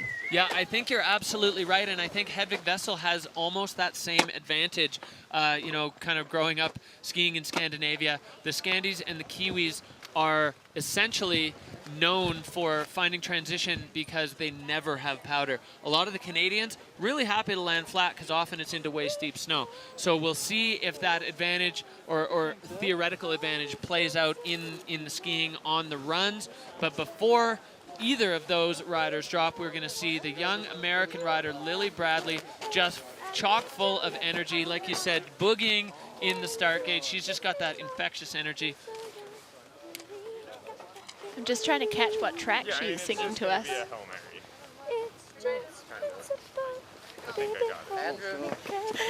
Oh, that is a fantastic moment to capture her in the start gate of the Freeride World Tour. Every rider's got their routine, the way that they manage the nerves, and Lily Bradley just going right into her fun zone and ready to kick things off in the ski women's field. We are almost ready. The young Californian living in Tahoe City, Lily Bradley, working the gloves there as she gets ready to start off this category. And ski women, man, it's just so much fun. It's so exciting to watch right now. We said this before, but there is not a single athlete on this start list who can't win if it's their day. Everyone is capable of it. Whose day is it? Well, that remains to be seen here on the T1 South Face Kicking Horse Mountain Resort. Look at the Purcells in the background. So exciting. Lily Bradley getting ready to kick things off. My favorite thing about Lily skiing is that you can tell that it's her skiing from a mile off. You can not have any binos and just see her pop and bring a little style to every little air she takes and every turn she does. And that really distinctive way of skiing, I think, is what is unique to her. 19 years old. She did 1 year on the qualifiers and took the title, and she finds herself in the Freeride World Tour mix with a podium already, 2 events in, and she's already been on the podium. Just slashing around Lily Bradley. Classic skiing, getting things started here in a really strong way. Yeah, it's going to make controlling her speed in between the top air and the second air, and bringing a couple turns, looking like the bumps are a little tricky there, but changing direction mid-air and some really solid airs. Oh, Lily's got stomp mode engaged. She turned it on and has absolutely no trouble going for looks like a little mute grab there. Always with the style, finding those wind drifts and turning in the air 3 airs in about 5 meters. Wow, well, Lily Bradley making a claim here at the start of the ski women's field and coming in with that signature swerve. You love to see it. Lily Bradley getting things started off in a spectacular fashion here for ski women. That did not look like a stressful World Tour run. That looked like just like a really good time skiing. Some serious airs. So moving her way in here, you can see the legs flexing, get that pole plant. A little bit of maybe a slight fluidity issue there, but she had to do it. Airplane turn, bang! That was such a solid stomp for Lily. I think the fluidity was between those, the fluidity issue was between those top 2 features, but I think you really have to be mindful of control there. So I think she's done really well to link together so many airs in a really fluid run, and then she brought some real pace out the bottom. I agree completely. I don't think that was a fluidity issue. I think that was how you had to ski that if you wanted to hit both features. For sure.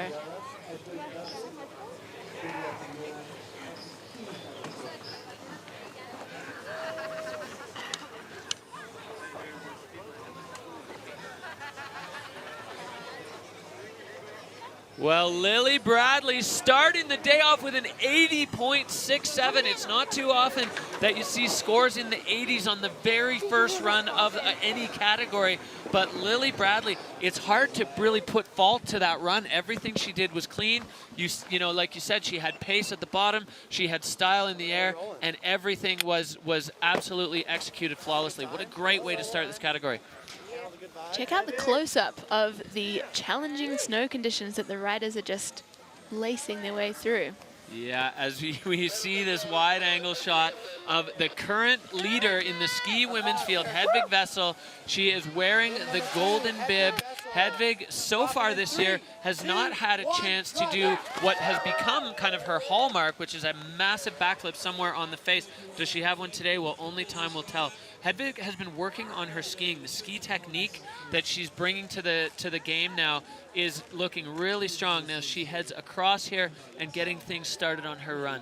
Looking really strong in these hard conditions. We said that she had the Swedish capabilities to take on the hard pack, and we're certainly seeing that. Oh yeah, so Hedvig Wessel stomp right away, and you can see she left a punch hole in the snow, but it didn't affect her at all. There was no issue with balance. Hedvig now coming down into the herb garden, popping over that wind drift and shooting out across the hill. Look at the speed she's carrying. Hedvig Wessel now, she's going to make her way around this old Avi debris pile, and she safely navigates her way through. So that was a fast run. I'm not sure if the line was as strong as Lily's line. Lily had some big ones, although Hedvig's first air was big and solid. Absolutely. So I think we'll see not quite as high points for air and style, but serious pace. Yeah. And incredible technique in these challenging conditions.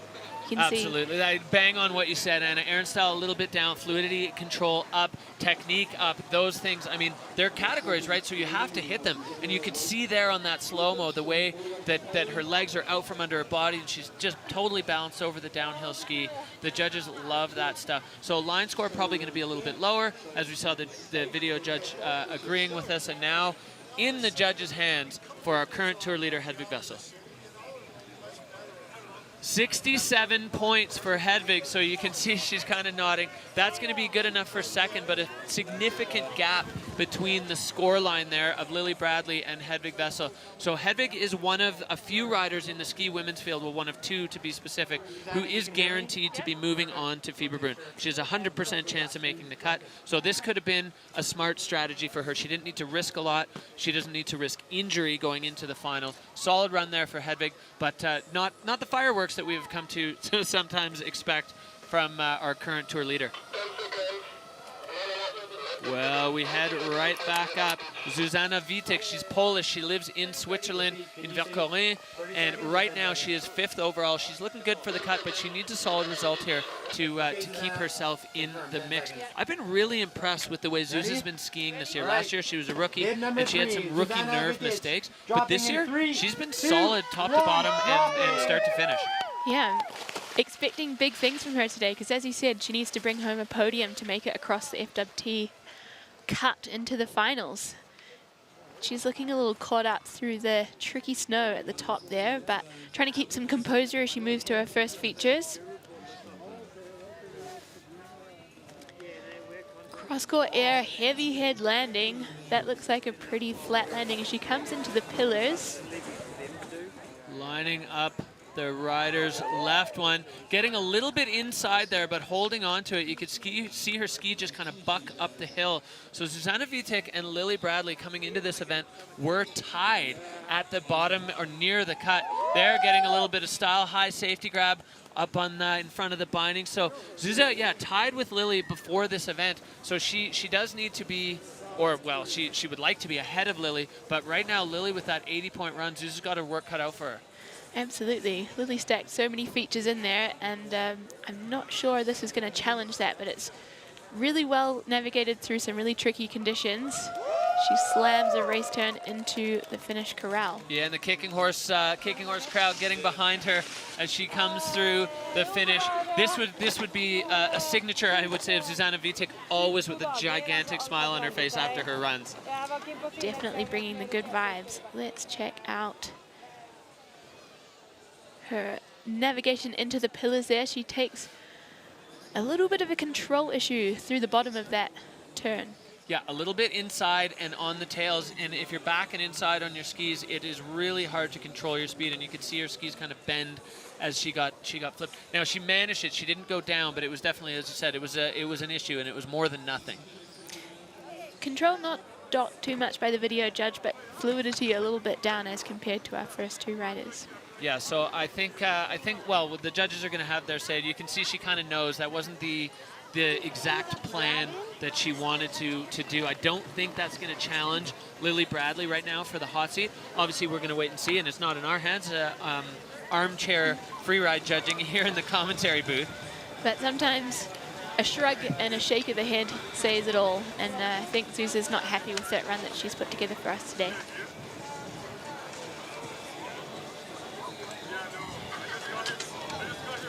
And the judge is deciding that that's currently good enough for third, so she's behind Hedvig and Lily Bradley at 65.33.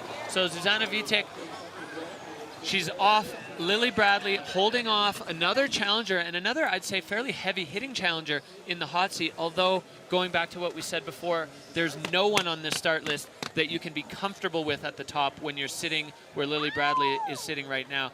And maybe not least of all, this woman in the gate right now, Elisabeth Gerritzen. She's from Switzerland, rides out of Verbier. She's won the Extreme Verbier twice, and she's the reigning Freeride World Tour champion. So if you're in Lily Bradley's seat right now, this is a seriously nervous moment for you. Yeah, she's a killer competitor, and I would say her and Lily are our style queens within the ski woman category. They both have really distinctive ways of skiing. She just takes a really smooth air off that top band from start 2 and navigates through to the next section, finding a little bit of air time there. Getting a little inside with that uphill hand, but then right away into another feature. So Elisabeth linking a few. I like the way another good, strong connection from that upper section where it's powder into the more skied zone. And now Elisabeth looking to continue to stack some features up as she gets a bunch of speed and going long on that one, and now just letting off the brakes as she comes flying down and navigating really smart around that debris pile. We haven't seen anybody get eaten up by it, but Elisabeth, so fast run for the Swiss rider and our world champion. She brought so much heat out of that face. I was very on the edge of my seat there. I was like, really like a goodbye. I got totally super accident. I really like this part of Elisabeth's run. Showing real control there as she navigates through the traverse track and into her next air. She takes that a little smaller, and it looks like the snow is really funky on the landing, so that might have been smart. Yeah, I think you're right. There's a couple tracks, or maybe even more than tracks, like traverse tracks or ruts, that she got bounced a little bit by, but she handled it. And then that one just right in the fall line, and there just completely off the brakes. And you can see on the line tracker just absolute full zoom mode into the finish area. I think she's been the fastest person through the finish gate so far.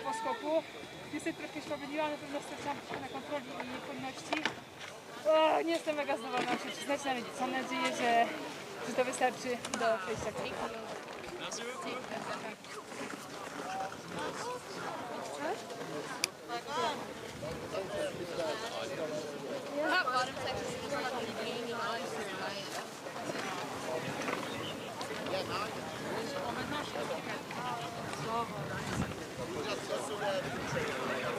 All right, well, nervous moments here for Elisabeth. Is it going to be enough to push Lily Bradley off the hot seat? It is not, but it does push Hedvig Wessel out of second and into third. So Lily Bradley has fended off 3 massive challenges to her hot seat spot there, including the current and reigning world champion. This young rookie is the real deal as she just continues to knock it out of the park here on the Freeride World Tour. But we go straight back up. The blows keep coming. Juliette Willman, French rider, former ski racer, full freeride mode now. She's been doing a lot of alpinism. She's training like crazy in Chamonix. And the way she skis, first of all, I just absolutely love the way it looks. It's I call it visually pleasing because the technique is just so on point, but she also brings that element of speed to the face, which is so exciting to watch. Juliette is on course now. Dropping in from start 1, I think she's going to make pretty decent work of these tough conditions. I think this is going to really speak to her alpine racing background and strong technique.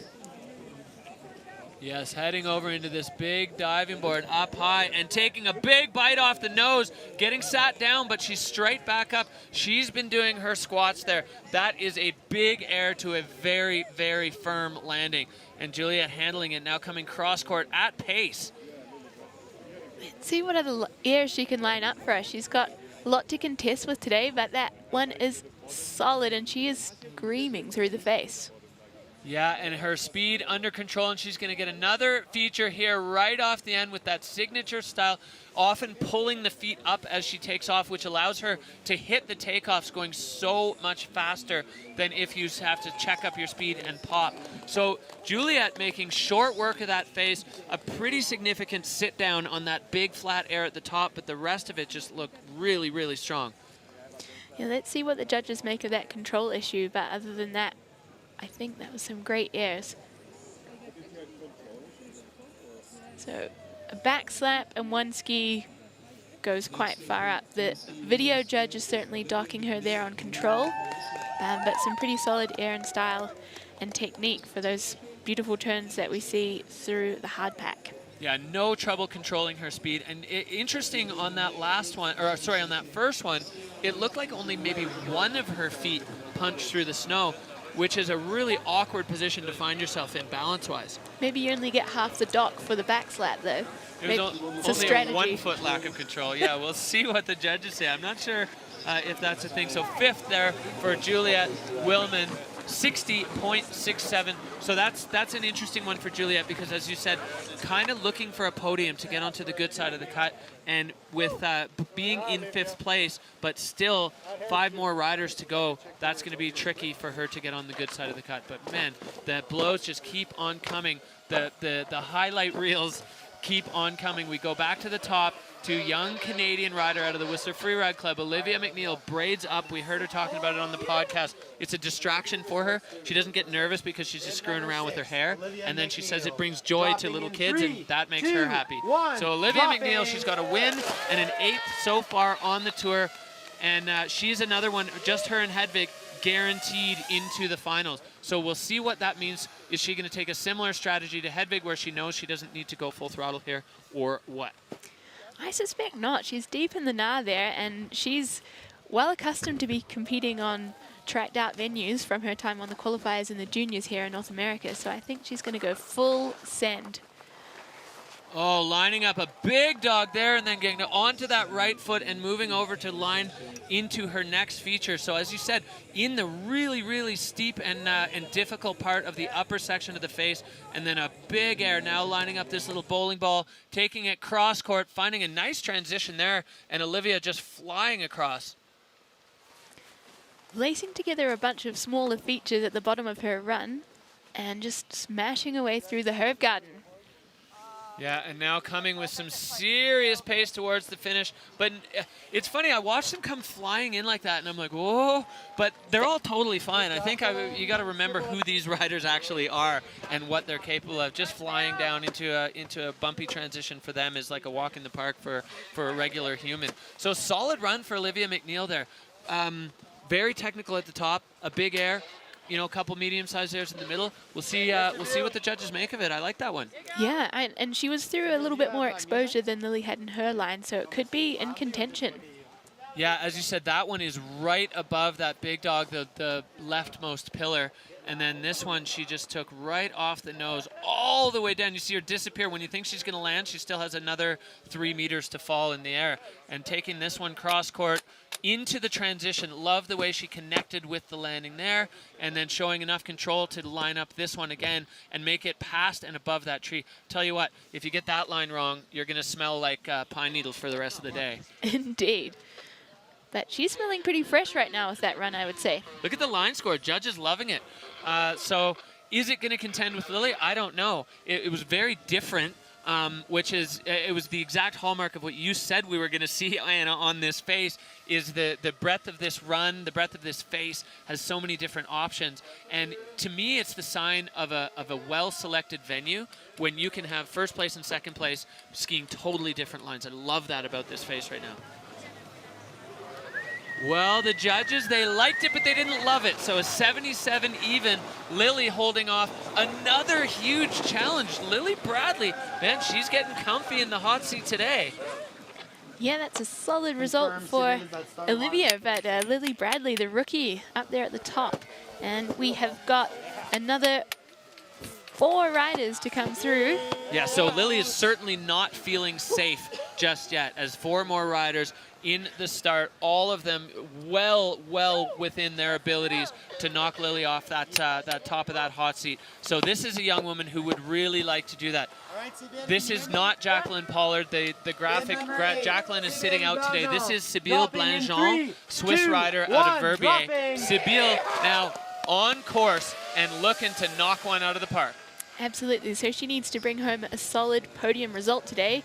Coming through that layer cake area at the top, looking a little out of control, but just bringing it together and making her way down to the pillars. Looks like she's taking a similar big chunk off the right pillar there. She'll get great points for that one.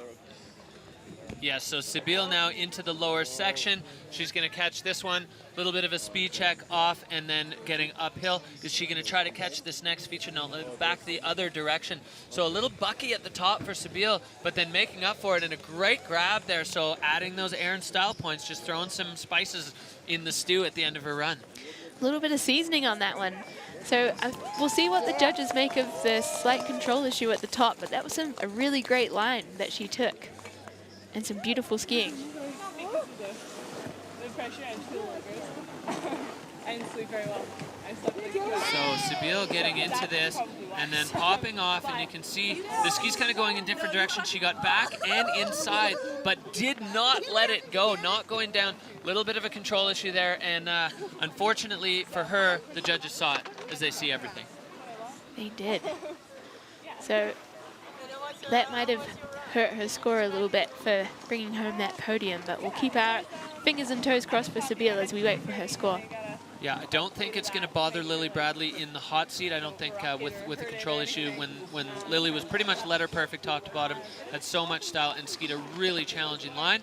So I think she can sit confidently. But where is it going to drop Sybille in the mix? We've seen at least down to fourth where Hedvig is sitting, clean runs, no control issues in those runs. So we'll see what the judges thought, because the line was solid. But definitely those control issues, they count. And these guys, this panel of judges, they're looking for perfection. They are highly critical human beings sitting right there, putting together the scores for us today. Critical people in a critical role here at this critical time on the Freeride World Tour. It is the cut. Sybille Blangeon dropping into third with a 73.67. So the judges digging the line.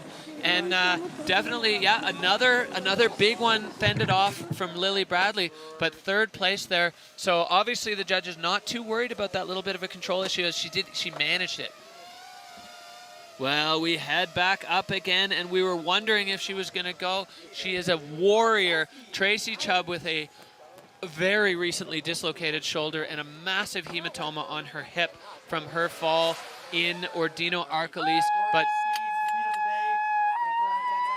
she will not be stopped. She will not be held back. Tracy Chubb, this is her second season on the tour. She was the first in Region 2 in 2020, and she is on course.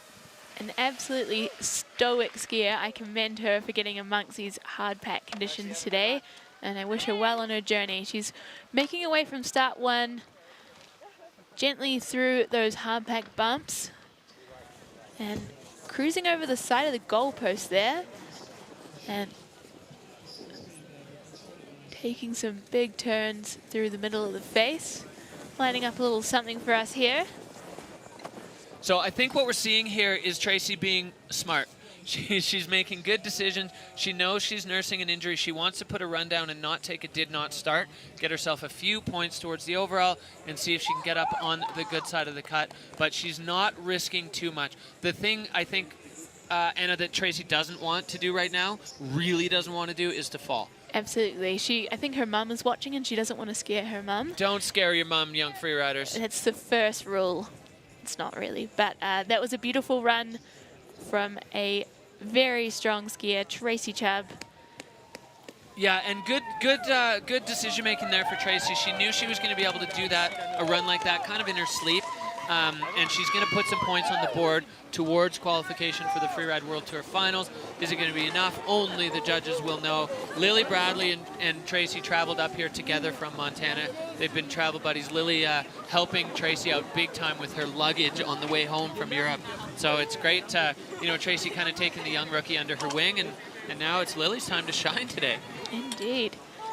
So beautiful control line. The fluidity low score confuses me a bit because she skied relatively fast, but not massive airs through her line, which, as you said, was smart skiing today. We want to see her happy and healthy and landing a run on her feet. Yeah, that was definitely a soft line for Tracy Chubb's ability, but what she did there was get to the bottom without a fall and not aggravating her injury anymore. And then if she is able to either make the cut to the FWT finals or finding herself heading off to the FWQ finals, she's going to give herself the best chance to be at full capacity when she goes.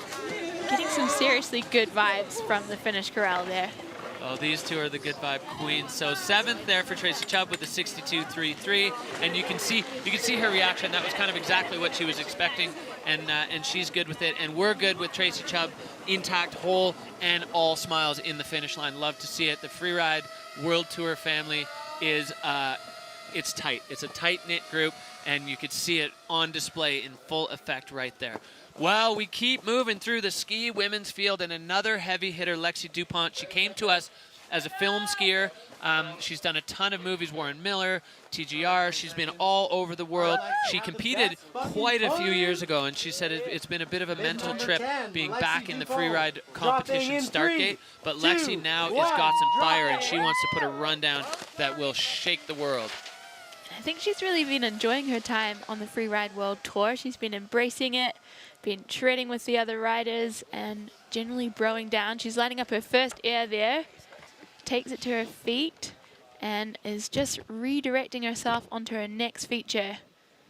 Yeah, coming into this diving board, you can see the track. She's going to have her stomping legs on a little bit back. I'm not sure if her whole back went down, but that one is so flat. And Lexi handling it and then catching the corner of that one. So she's definitely making a case for herself now as she puts on the afterburners and is going to speed into this last air. Nicely done. She's making her way through the herb garden and bringing some serious pace out of there. Yeah, Lexi Dupont flying down the bottom section of this. You can see the drone can barely keep up with her, and she is now coming safely into the finish. One more left footer arcing across the Kicking Horse crowd, loving this. They're having such a great time out here, and Lexi Dupont sliding on into the finish area.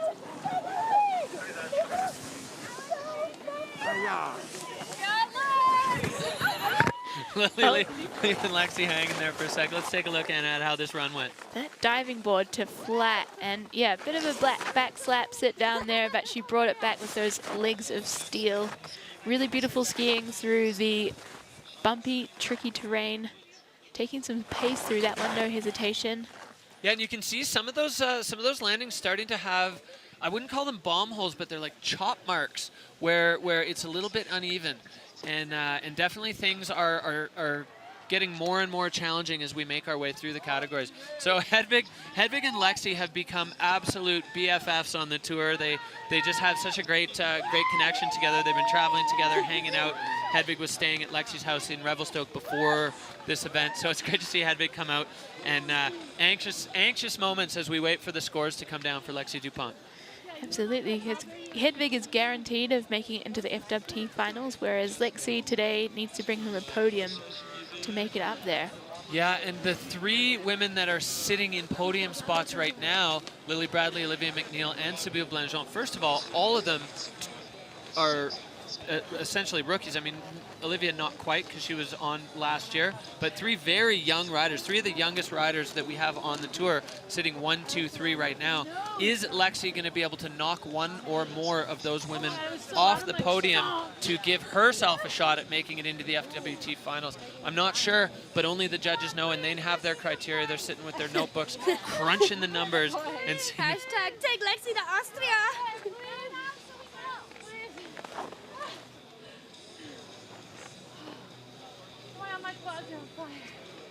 Yeah, Will.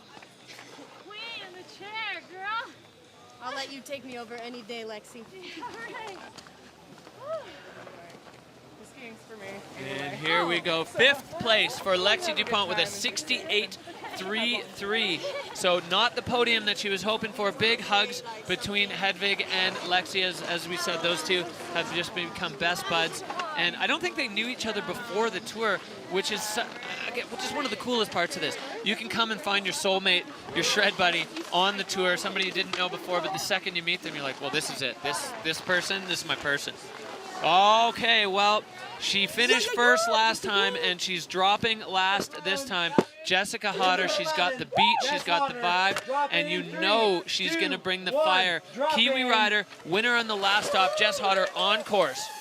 Dropping in from start 1, and well accustomed to the hard pack coming out of New Zealand.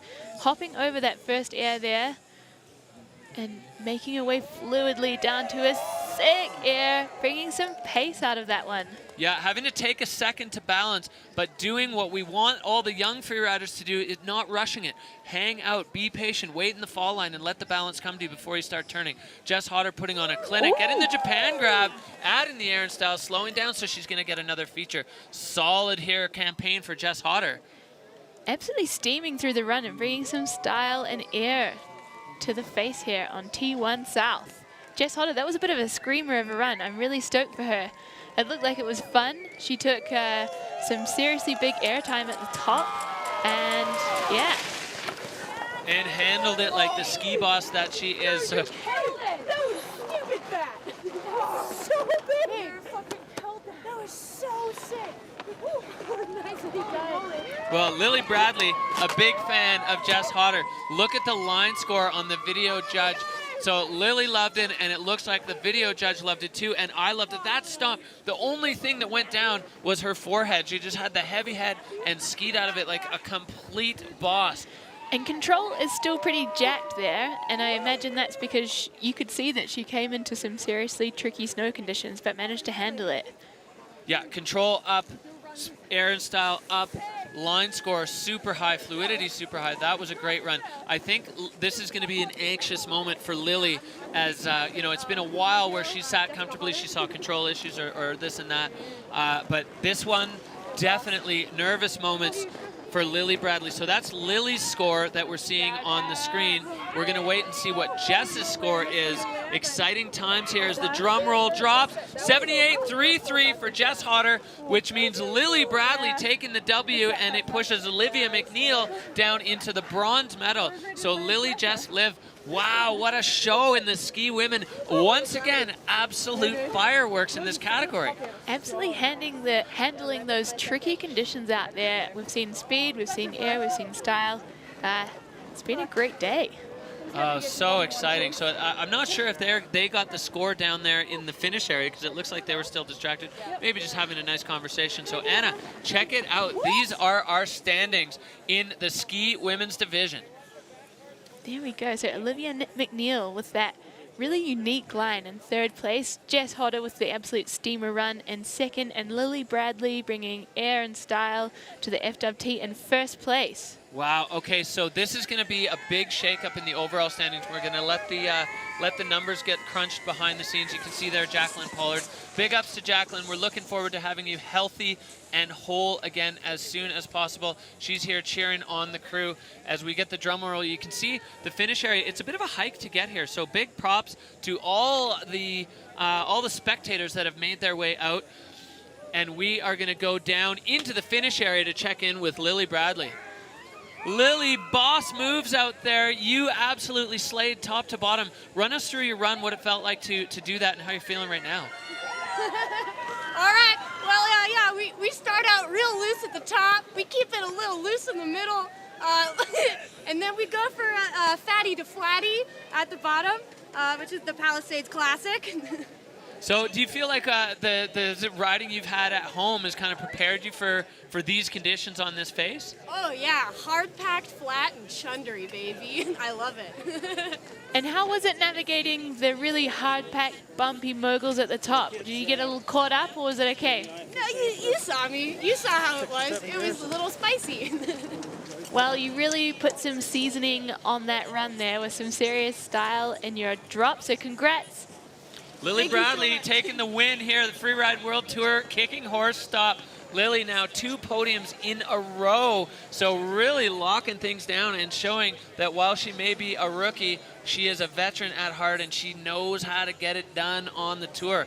Unbelievable. That's exciting for Lily Bradley, and definitely, you know, with Jess Hodder dropping in between there. Here we go. Okay, wow. So Jessica Hodder has just gone from a crash in the first event to leading the Freeride World Tour in the yellow bib.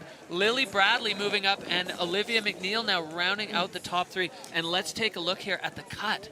Yeah, so our Swiss riders, Elisabeth and Sibylle, have just squeezed in at the good side of the cut, and dropping off the bad side is Zuza and Lexi Dupont and Juliette Willman. Tracy Chubb also with that safe run on the shy side of the cut. Wow, well, we were looking earlier at the possibilities and permutations and combinations, and Sibylle Blangeon had a 24% chance of making the cut, and she did it. So big congratulations to her, and big shakeups at the top as we are going to leave Kicking Horse with Jessica Hodder in the golden bib and leading the Freeride World Tour. Now, of course, there's still 2 events with more points than ever before to play for, so nothing is decided yet, but we've got quite a scene there at the top of the field on the ski women, and they put on a show for us again, as they have been known to do time after time.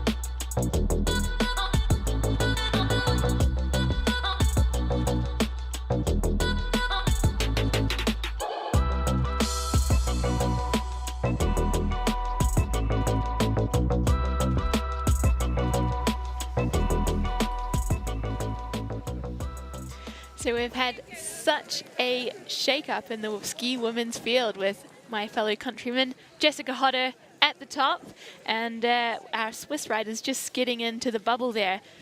What are you excited for with ski men? What am I not excited for ski men? I mean, that we have people on both sides of the bubble that we know are capable of absolute hammer runs. We've got just an incredibly strong field. And we've got some champions on the bad side of the cut. So a lot to play for. Crunch time here at Kicking Horse.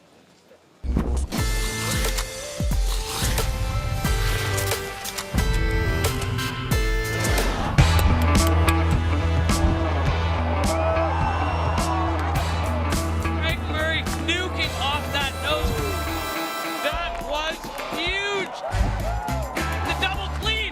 The first double backflip in Freeride World Tour.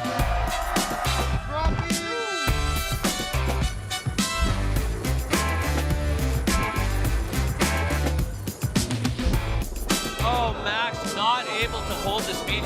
And a big backy, landing it perfectly. Aymar Navarro, that was absolutely spectacular. Ross Tester now on an absolute fire run. Another big backflip, great landing. Beautiful run for Andrew Pollard, just top to bottom, so clean. Yeah! Maxime Chabloz wasting no time and getting up over the step up. Big backflip, incredible stuff from Maxime. A huge 360. What a run from the young Swiss rider. Get your hands together for the ski men! So the ski men category are closing us out today, and they have been planning their lines for just a little over 24 hours, and they have got a bunch of stuff dialed in to keep everyone absolutely gripped and on the edge of their seats. So we've got a couple of riders that are guaranteed to qualify, and of course including our category leader, Maxime Chabloz. He is guaranteed to make it to the FWT finals, as is the top 5 riders you see on the screen there. As we get a bit lower into the rankings, we'll see some riders that need to bring home some stronger results today, some top 10s. And Leo Slimmett, he has some unfinished business in the FWT finals, so he'll want to make sure he is making the cut to try and get that elusive Verbier championship. Back in this edge of the field, we see people that have got it all to win for today, so they need to bring home a podium to make it through to the FWT finals, and they'll certainly be pushing it. You know, from above the cut to all the way down really to 16th, it's almost a dead tie. So many of those riders, it's not just going to be like you need a podium, but if you beat one of the people and one of them doesn't beat you, the math is kind of a bit beyond my my mathematical capabilities. But luckily we have, and have a look here, we've got a wild card local Canadian rider, Tom Pifer, got wild carded at the absolute last minute, and luckily he's close enough to make it happen. So exciting to see Tom in the mix here. We've got Andrew Pollard, who is ranked 2nd at the moment, bringing us into the ski men categories. And right behind him is Kevin Nichols, who is in the opposite position. He needs to put down an absolute steamer today in order to make the cut. Yeah, Maël Olivier is in a similar position, and then Abel Moga, one of the guys who's pretty much guaranteed, not pretty much, he is guaranteed to make it through to the FWT finals. And then as we move down, we've got some guys who really need a solid result. Valley Rayner, Blake Marshall, Jack Nichols, all kind of right in that cut line zone. And then Isaac Freeland, uncharacteristically, and you know we have quite a few now, 3 World Tour champions who are on the low side of the cut. And then, in this one, Reina Barkerhead, he's not going to be here to defend himself, so to say, because he's going to be at home anxiously awaiting the arrival of a brand new little baby with his wife and former tour rider Jackie Pass. So big ups. We miss you guys and can't wait to see you and your new little baby when it comes. Yeah, all the best to those free ride champs. So today we've got a big show on from Ski Men. We've got the Peak Performance Fun Bet, and we've got a newcomer to this, Ross Tester, who held down a solid result in Andorra. He is 50% of you think that he is going to bring home some solid results there. Christopher Tudal still right up there despite having 2 disappointing results so far this season. And of course, the Kiwi, Craig Murray, King of Style, the highlights reel.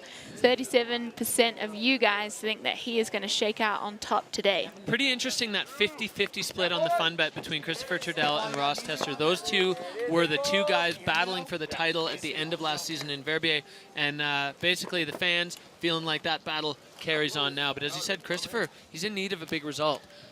So hopefully he's going to be able to put that down here. See Andrew Pollard in the gate, getting things lined up. Andrew Pollard, I feel like this face, this T1 South face, is absolutely perfectly suited to the way Andrew skis.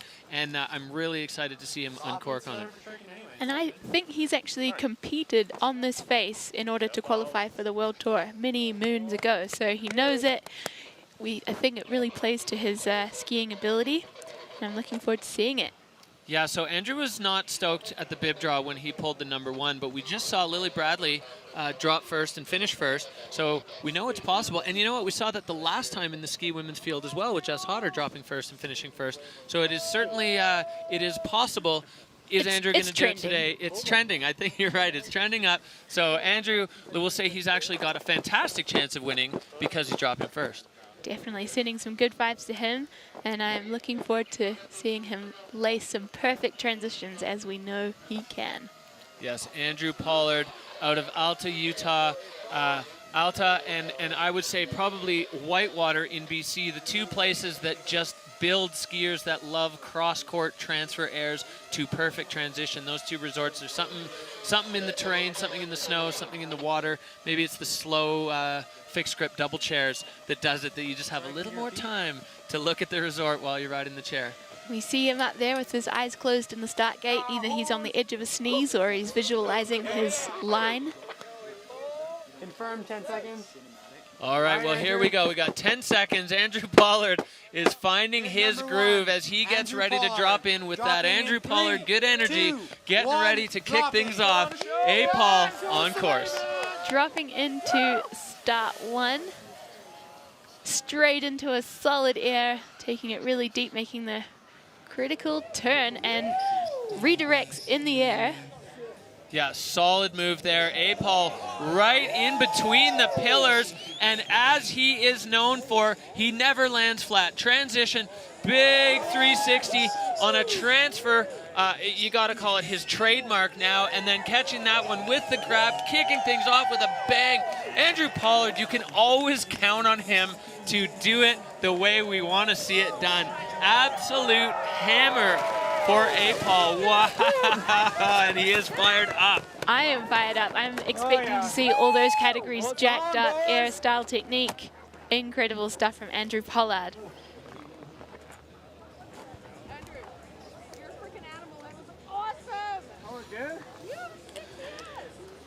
Love that, between the pillars, getting the grab and finding just the rare transition in the zone. Fluidity, air and style, pinned off the top. Andrew Pollard definitely doing his part. Start first, finish first. It's possible, and he's definitely made a strong case for himself to do that here. Absolutely. So he's taken on a different part of the venue to his qualifying run from the qualifiers back in the day. So good to see him changing it up, and very good sportsmanship. Well, he called the looker's right zone or rider's left zone at the bottom of the face. 87 points for Andrew. Well, he loves it. The judges loved it. We loved it in here. I hope you guys loved it at home. That was such a great way to start off the ski men's category. Unreal start there for Andrew Pollard. Now, here's a man, as you said, on the other end of the spectrum. He's got the heart. Kev Nichols, the best heart in the game. Such great spirit. He has, in 2 starts, he has 2 crashes, but both of those crashes were in pursuit of the spectacular. So I really appreciate that about Kevin's runs, is he's been going hard. He just hasn't managed to unlock the Da Vinci Code of a stomped Kevin Nichols run. Here's hoping today's the day. No safe runs from Kevin Nichols. He's all out on the line. 2, 1, dropping. From start 1, sliding across those icy moguls and finding a lower entrance. All right, catching the 360 where we saw both Cody Bramwell and Blake Moller go and getting it absolutely perfect. Cross-court over the tree. So Kevin Nichols looks like he's going to be moving out into the skier's left zone. Only one man has been out in this section, and that is Camille Armand. So Kevin Nichols coming down. Is he going to get way over into the big dog land? It's a lot of skiing to get over there, but he may make it worth our while. He's getting into the Nahr, where we saw Camille Armand go, the winner of the snowboard category, and he is taking a similar entrance. Yeah, he's going even higher. Different nose. Let's see if this one works. Stomp! Oh, Kevin Nichols stomping it out the bottom from an absolutely monumental takeoff. So high on that. The jump turn, redirect, connect. When we get the replay, you'll see his track. That was precision skiing. That was surgical. Kevin Nichols, top to bottom, skis still on. You love to see it. Excited for this replay. So left side 3 there. Beautiful control through that landing. High safety over the tree. Kevin Nichols grabbing, spinning, styling it out, and then going to the other end of the freeride spectrum. Full Nahr, jump turn, boom, send, landing next to Cammie's track. So cleanly stomped, 4-point, and then onto that left foot to arc it back over the finish line. What a run from Kevin Nichols. 80.67 for KevBot, so he's in the 80s and has a stomped run under his belt. That's got to feel good for Kevin. As like we said, he's gone down swinging both times, and now he's a card-carrying member of the stomped run on the 2022 Freeride World Tour Club. Congrats to him. Fantastic stuff from Kevin Nichols. Well, we head back up. You can see there's some tracks on the face. This was quite a last minute swivel to get things happening on this face. An incredible effort from everyone involved to make it happen, and we head straight back up. French rider Manuel Olivier, similar to Kev Nichols, he's gone down swinging in both events. The biggest error of the day in Spain, and then a high-speed accidental flat spin in Andorra. So he's getting right into the heart of the Nahr over here. The layer cake triple. Will he make it a quad to get out of here? Kind of skirting around that one, probably wise, as it looks like he's heading into the pillars. And if I know anything about Mael, he's teeing up something big. Huge air off the left pillar. Rides it out straight, stomp landing. One of the only bits of transition on that whole thing, landing high on that apron where the cone, 360 off the bowling ball and right into a turn. So another rider just executing with such precision and so much control. Mael Olivier, he is pumped. Absolutely, so he took a much more full-line approach to building that lineup, and some seriously big air. I think that's the biggest air we've seen of the day. I think so. It's hard to judge it versus the one that Kevin Nichols just did on the other side because they're so far apart. The scale doesn't even make sense, but really exciting run there from Mael Olivier. Beautiful control score there. His landings were high pace and in really difficult snow, and he just smashed them. 360, beautifully landed, and he is running it out with his arms out. Just love seeing that moment of the arms going out as he just kind of catches the spirit of a stomped run. So really exciting there to see that from Mael. And I'm another guy like Kevin who I'm super happy to see him put one down.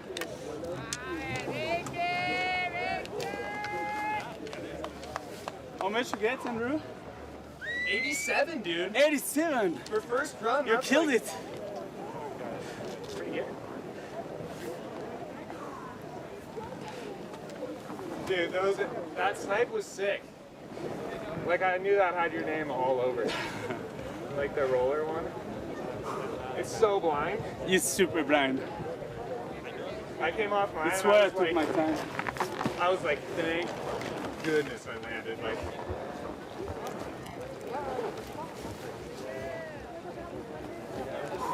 Loving hearing the banter between the riders in the finish area. Now the judge is trying to figure out what to do with that. This is only the third man down the face, and we've got 3 runs in the high scoring points. So Maël Olivier with a 77.67. Kev Nichols holding on to second, and Apol sitting in that hot seat as the first man out of the gate. You could see the surprise in his voice and on his face when that 87 dropped. That's a big score for a first person out in the category.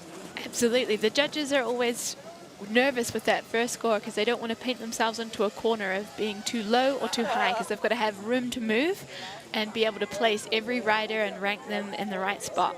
Yeah, and we saw a similar thing when we were in Bakira, where the runs just kept getting better and crazier and wilder as we went. All right, well, we go back up. Abel Moga, he's got already a podium. He's way up, and he's actually guaranteed a spot in the FWT finals this year. Abel taking it right off the top ropes there. Beautiful transition, navigates the traverse track, no problem. And another perfectly landed air there. Massive backy, slightly overshot, and he can't hold it together. So that is going to be a no score for Abel Moga today. Abel, yeah, as you said, just carrying, looked like a little further than he thought he was going to go. He came around to where he expected his feet to come back to earth, and he was still probably 3 meters in the air. And you can't remove rotation when you're in the air. There's nothing to push against. So the rotation continues to exist, to play on you. And when you're still up that high, well, I mean, that's the result. He did look victorious as he stood up from that double ejection with no injury, though, and the crowd are here for it. They were cheering. Love to see them go full send, especially if you were guaranteed a spot in the FWT finals. Yeah, it's really interesting to see different riders' headspaces and strategies on that. If, you know, I mean, Abel is a rookie. An older rider, a more seasoned rider may have thought, I don't really need to do much because I'm guaranteed to be in the finals. Abel looked at it the other way and was like, I can do everything because I'm guaranteed to be in the finals. And I love that. I love that about having young and more experienced riders on the tour all at the same time, is you get such a variation in the way they interpret what it means to be in this situation. And man, that was going well for Abel until it wasn't, but it was pretty exciting to see that big flip. Absolutely spectacular. But as you see from the video judging and surely from the score that we'll see, he's smashed on almost every category apart from air and style. So, and with the skis coming off, and as you said, that will be a no score. But let's take a look. That's where he wanted to land, and he just plummeted out of the sky. Couple flips, solid head tap, up and waving. That one was for the crowd. For the fans. Maybe this is a Spanish trait to always go big for the fans, because that's certainly what his mentor did in Andorra, Eamon Navarro. I think you are absolutely right about that. He's probably learned that from Aymar. So that's his DNF, but that's actually going to be an S, no score. And we just get a replay of a little bit more fun flipping, and he's like, I had it, and then I guess I didn't have it. Do you think he had some good Spanish swear words going through at that point? Maybe. You can, if you can read lips, you can, or tee up Google Translate and see what he was saying. But Abel looks like he's all good. He's okay, and he's happy. So we had a chance to catch up with reigning Freeride World Tour champion Christopher Turdell about his thoughts where he's sitting in the standings right now. I haven't really been in this situation before. I guess I've always been aiming high, and like to end up on top of the podium, and that's what I need to do tomorrow as well. I have a lot of pressure to succeed in this. A lot of pressure to succeed in this. So this man, similar to Victor De La Rue, is finding himself in an unexpected position in the overall standings. Christopher doesn't have what I would call a characteristic to Christopher Turdell result in his pocket yet. And we'll see how he wears the pressure. He's won at Kicking Horse before. This kind of snow, I feel, really suits the Scandinavian riders. So let's see what the current World Tour champion does to get himself out of this hole. Gapping the traverse track there, landing beautifully as we know he can, and a huge backflip, stomped. Wow, this is vintage Turdell. Absolutely, found that transition perfectly. And Christopher Turdell is answering a question that a lot of riders had, is can you get into this zone but still stack features up? Well, you can. We saw Kevin go in here. We saw Camille Armand go in here.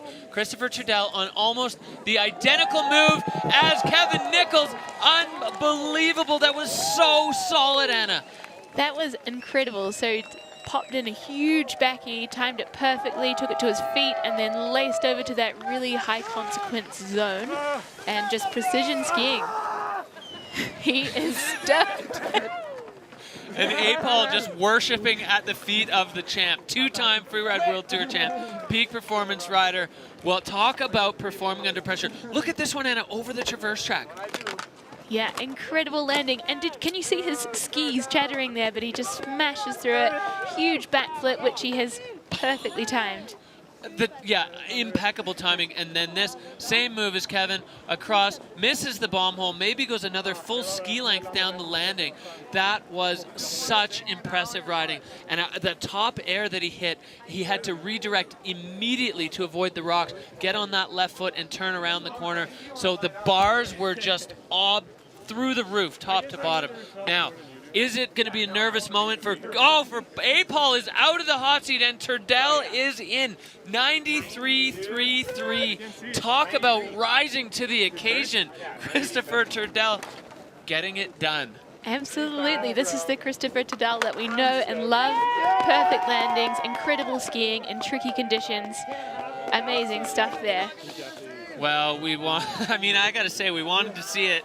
He's so humble in the interviews and when he speaks about his own riding. And, it was interesting getting a little bit of a look into his psyche and saying unfamiliar being in this situation on the wrong side of the cut. But finally, we saw the real Turdell fire, and well, that was just vintage. So another man who needs a big result to get himself onto the good side of the cut. Cooper Bathgate had a rough run in the Pyrenees. Missed feature, got super rattled in Spain, and then immediately out of the gate crashing. So this is for Cooper. He knows the cut is going to be hard to make, but he wants to put one down that he can be proud of. Sliding his way through that top cliff band and finding his next entry point there. Landing up a massive 3. Hand drag 3 to bolts. Cooper Bathgate now he's got another feature over here as he clips off the side. This is what we've all wanted to see from Cooper Bathgate, that signature hand drag, and now carrying some real pace into the bottom.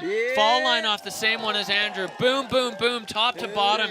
Cooper Bathgate, welcome back to the tour. He is screaming out the bottom there. I'm so stoked to see him put down a run of his typical skiing style. That was sick. Hand drag 3 at the top. Let's check that out on the replay already. Oh, you hear that? Finally.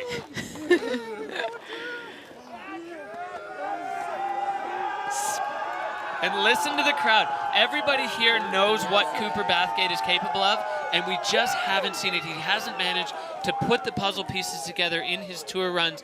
So the crowd, Cooper is definitely an enjoyable figure to be around here, and everybody just loving seeing Cooper down here laying down a run as I don't know what the score is going to look like, but to be honest, I don't even care. As his former coach, I'm just happy to see Cooper ski like Cooper. Yeah, it was a joy to watch. Beautiful skiing, rad air. And I think we got to give some credit to that hand drag 3 off that big middle step. That is a seriously consequential move, and he just made it look easy. So Cooper Bathgate, we'll see what the score is. He's in real tough with the cut, and it may not even be possible. 79.33 there for Coops. So putting himself into 4th position. Cooper Bathgate getting some cheers and high fives from the crowd. Really pleased for that, and I think that's going to go a long way to put in some confidence in the young man's step there. All right, well, rolling on. Another one who needs a big result. Oh, there are just so many on both sides. Witych Gorak, he's got a 6th and then a 16th. He went down swinging on a big 360 in Andorra. He has freestyle. He has aggressive big mountain. He's comfortable in this steep. Witych is kind of the full package for freeride, and he wants it, man. He is hungry after that crash in Andorra.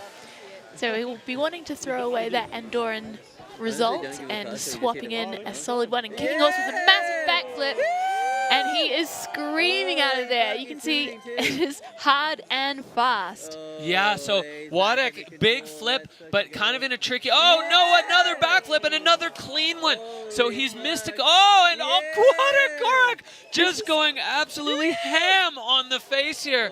Wow, that's got to be the fastest run we've seen today. Absolutely. He's completely flashed the face. I don't know if that top air meant that he missed a feature, but he just took so much speed from one backflip to the next. I thought he missed a feature after he landed until he connected into that second backflip, and then now I'm not so sure. Either he missed a feature and just made that up, which would just be insane, or that was what he was planning to do all the way along. So line score definitely a little weak. He did big moves off small features, but Witych Gorak, Aaron style, pinned, and speed. I mean, fluidity just insane there for Witych. Wow, that was fun to watch. Definitely, you saw the skis moving a bit, which might be why they were docking control, the video judge, but I thought he held it together really well. Takes strong legs to go that fast through such bumpy terrain. Yeah, I think he was in control there, but I think that the real question is, after the first backflip, was he out of control and missing features, or was he on the trajectory he meant to be on? 72.33, 6th place for Witych Gorak. You can see he's not so sure, and where he was sitting in the cut, that may not do it to get him above the cut. But of course, a ton of riders still to go, so it all remains to be seen. But that one's not going to bother Turdell as he holds on to his formerly a custom place in the hot seat, and now back a custom place to the hot seat. So that's Witych Gorak.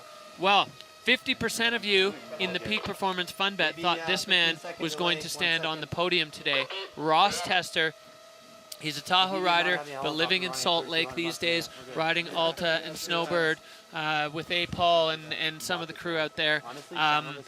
He's one of a few guys who has the double backflip in his pocket, along with Maxime Chabloz and obviously Max Palm. Whether we see it on this face, I'm not so sure. And I don't think it's really been in discussion, or at least as much as it was at certain other events. But Ross Tester, definitely always a threat. Great to see him back to his his accustomed riding in the last event. He had a tough result in Spain, but then brought it home in Andorra, and now if he brings home a good result today, he's likely making the cut.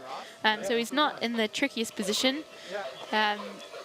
And he made such a splash in his season 2021 on tour in 2nd place. So I'm expecting big things from him here. I imagine he's probably competed on this face in the qualifiers, so he might have that somewhat hometown advantage. And I would say, similar to Andrew Pollard, this face suits his skiing style quite well. We'll see the way he interprets it and what he decides to do with it. But that's my take on the Ross Tester experience. So he is quickly moving across those icy moguls from start 1 and lining up. The flat 3 to bolt. Ross Tester getting things started with a bang, but no, back and inside. Oh, Ross Tester stopping our hearts, but managing to get away with it there. Back and inside, his tail's loaded up, and it was like being on a trampoline for him, and he seemed so close to that tree, Anna. That was such a roller coaster. I'm on the edge of my seat. Has he got it? Has he got it? Another... Oh, he's just working his way down into the Nar zone and airing with a spready that whole section. Well, the old cat out of a bag trick. it's kind of a trick and also kind of a balance technique when you need to stay level over your feet. So Ross Tester, that run had everything. A lot of excitement, some ups, some downs, and let's see what the judges make of it. Oh, the mask dropped. That was funny. Big flat 3 there. He landed that so well, and he just got inside his hips behind his feet, and then that was like the most cat-like ninja move. That was the most Ross Tester thing you could ever imagine. And then look, whoa, switch skiing uphill. Ross Tester just pounding off the nose, holding that spread, and he caught transition there. Yeah, absolutely. I think that was the most cat-like run we've seen all day. Any normal human would have come unstuck in the top third of his run, but he held it together and had a sick bottom air. Yeah, that was incredible. It was just like we're throwing knives at him the whole time, and he's just ducking and dodging and dipping. Ducking and diving, Ross Tester. Yeah, Ross Tester keeping us excited. I think the control score is going to be a little bit lower. Line score possibly really high, and that flat 3 at the top was just insane. So Aaron Stahl definitely having a brush with a treed experience there. Another one who's going to come and be smelling like pine needles when he gets down to the bottom of the mountain. So now we just wait for the scores. I think this is a tough one for the judges because, like, control issue, yes. Exciting, awesome, also yes. Yeah, I think he will be docked for that control issue, but it was just incredible to watch. Christopher feeling pretty comfy there in the hot seat. Sorry, just called his mum to tell her that he's doing well today.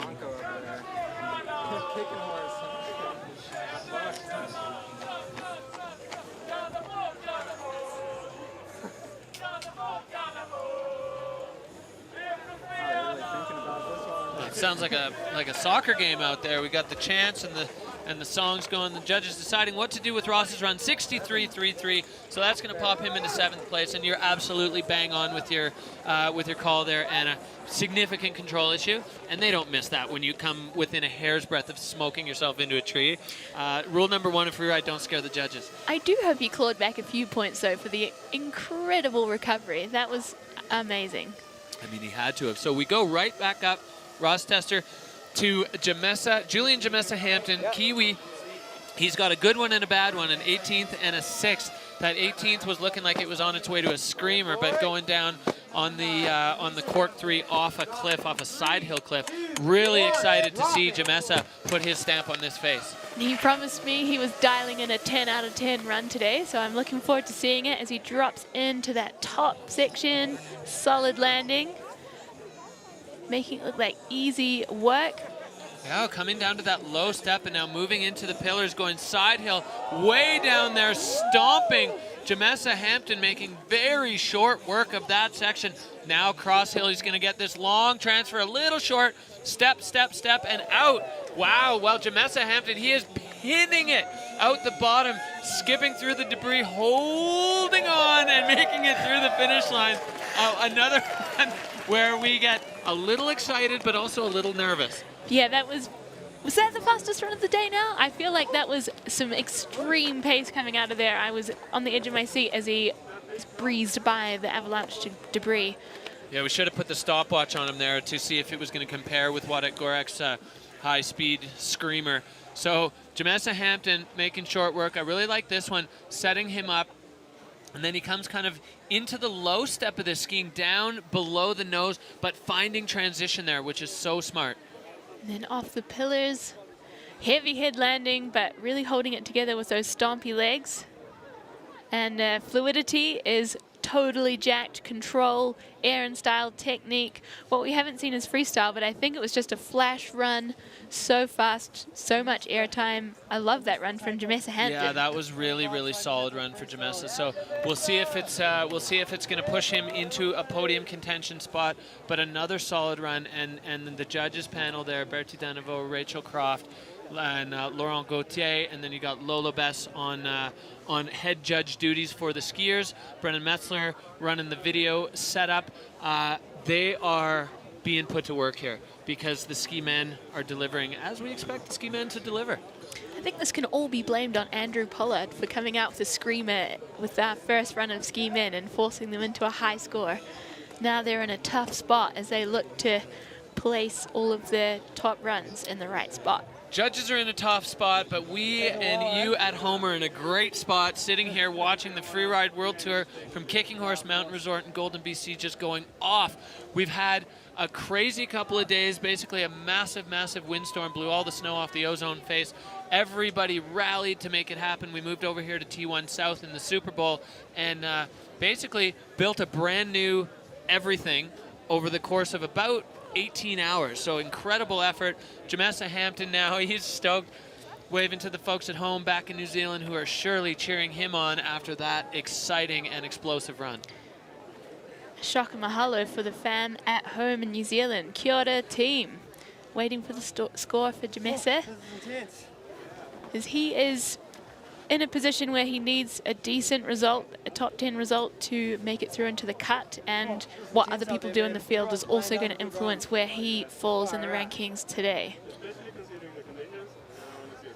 Man, yeah, you guys always impress me. Everyone does. Even the girls, I was impressed. Oh. And dropping into 5th spot there for Jamessa Hampton, 77.67. So a solid one. Is it going to be enough? Well, only watching the rest of the field is going to let us in on that secret. So he's going to drop that 18th for sure because he kept his skis on, which was a nice change after the first run. And yeah, solid one for Jamessa. A lot still to play for, a lot of riders still to come, and we're going right back up to the top. Looking here at the glory of the Purcell mountain range, you can see the whole of the Kicking Horse Resort. It just goes forever. We're on the back side of the far, far skiers' right section, and back up to start number 2, Max Palm. He came out of the gate swinging as an event wildcard, took the win, made some history, and now he is here in Kicking Horse and loving Canada out of start number 2, Max Palm.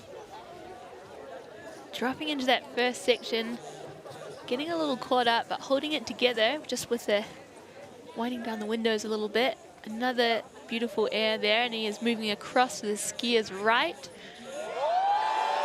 The double to his feet, the second one ever in FWT history. First one by the man himself, and he is going for it. Wow, well, Max Palm, like, did we think that a double was going to come today? Not really. Now into the same Kevin Nichols and Christopher Trudell zone. There's a nice track there. He's just got to follow it. Off, bang, stomp. Max Palm, another fantastic run from this young man. Unbelievable skiing for the peak performance rider there. And sniper landing, narrowly dodging a tree, holding it together, beautiful control. And the crowd is loving it. Well, if Christopher Trudell skied the top air the same and did a single backflip and the bottom air the same, and Max Palm skied the top air the same, did a double backflip and the same air at the bottom, you can see Max is just absolutely jacked through the roof. So excited. The young peak performance rider, he came here with really no expectations. Coming into this, you knew it was coming there. He threw it so hard, bang, that there was not even a hint of that being off. Absolutely. And making quick work of that, I think almost getting the grab and riding out super strong. Well, he barely touched down before he was back in the air again, and then, yeah, as you said, very close to the tree, but not in a scary way, just in a precise way. He always had that. I would say Christopher had a little more finesse and smooth Tadal-like technique through that whole run, top to bottom, whereas Max brought a little more air and style. Yeah, that was just so exciting, and kind of, like you said, contrasting styles. I mean, Christopher just looks so smooth when he does it, and Max maybe the tiniest bit more sort of edge of your seat-ish, a couple moves in the air, but man, incredible riding from these guys. And Max Palm now, the judges waiting to see. That's a tribute to Hugo Hoff, former FWQ rider and Max's good friend who passed away a couple of years ago. Big props to Max and the whole Freeride family, definitely missing Hugo. And that was a big loss to the Freeride community, but Max holding it down for Hugo with that tribute. He's been had a little Hugo Hoff heart on his bib through each event, so it's nice to see. 95.33 for Max Palm, sliding him into first place. The judges like the double backflip, is what I've deduced from this score. I think so, and one of the things we talked to the judges about the first double backflip that he did, they really want. They don't want to see just the double backflip in a run.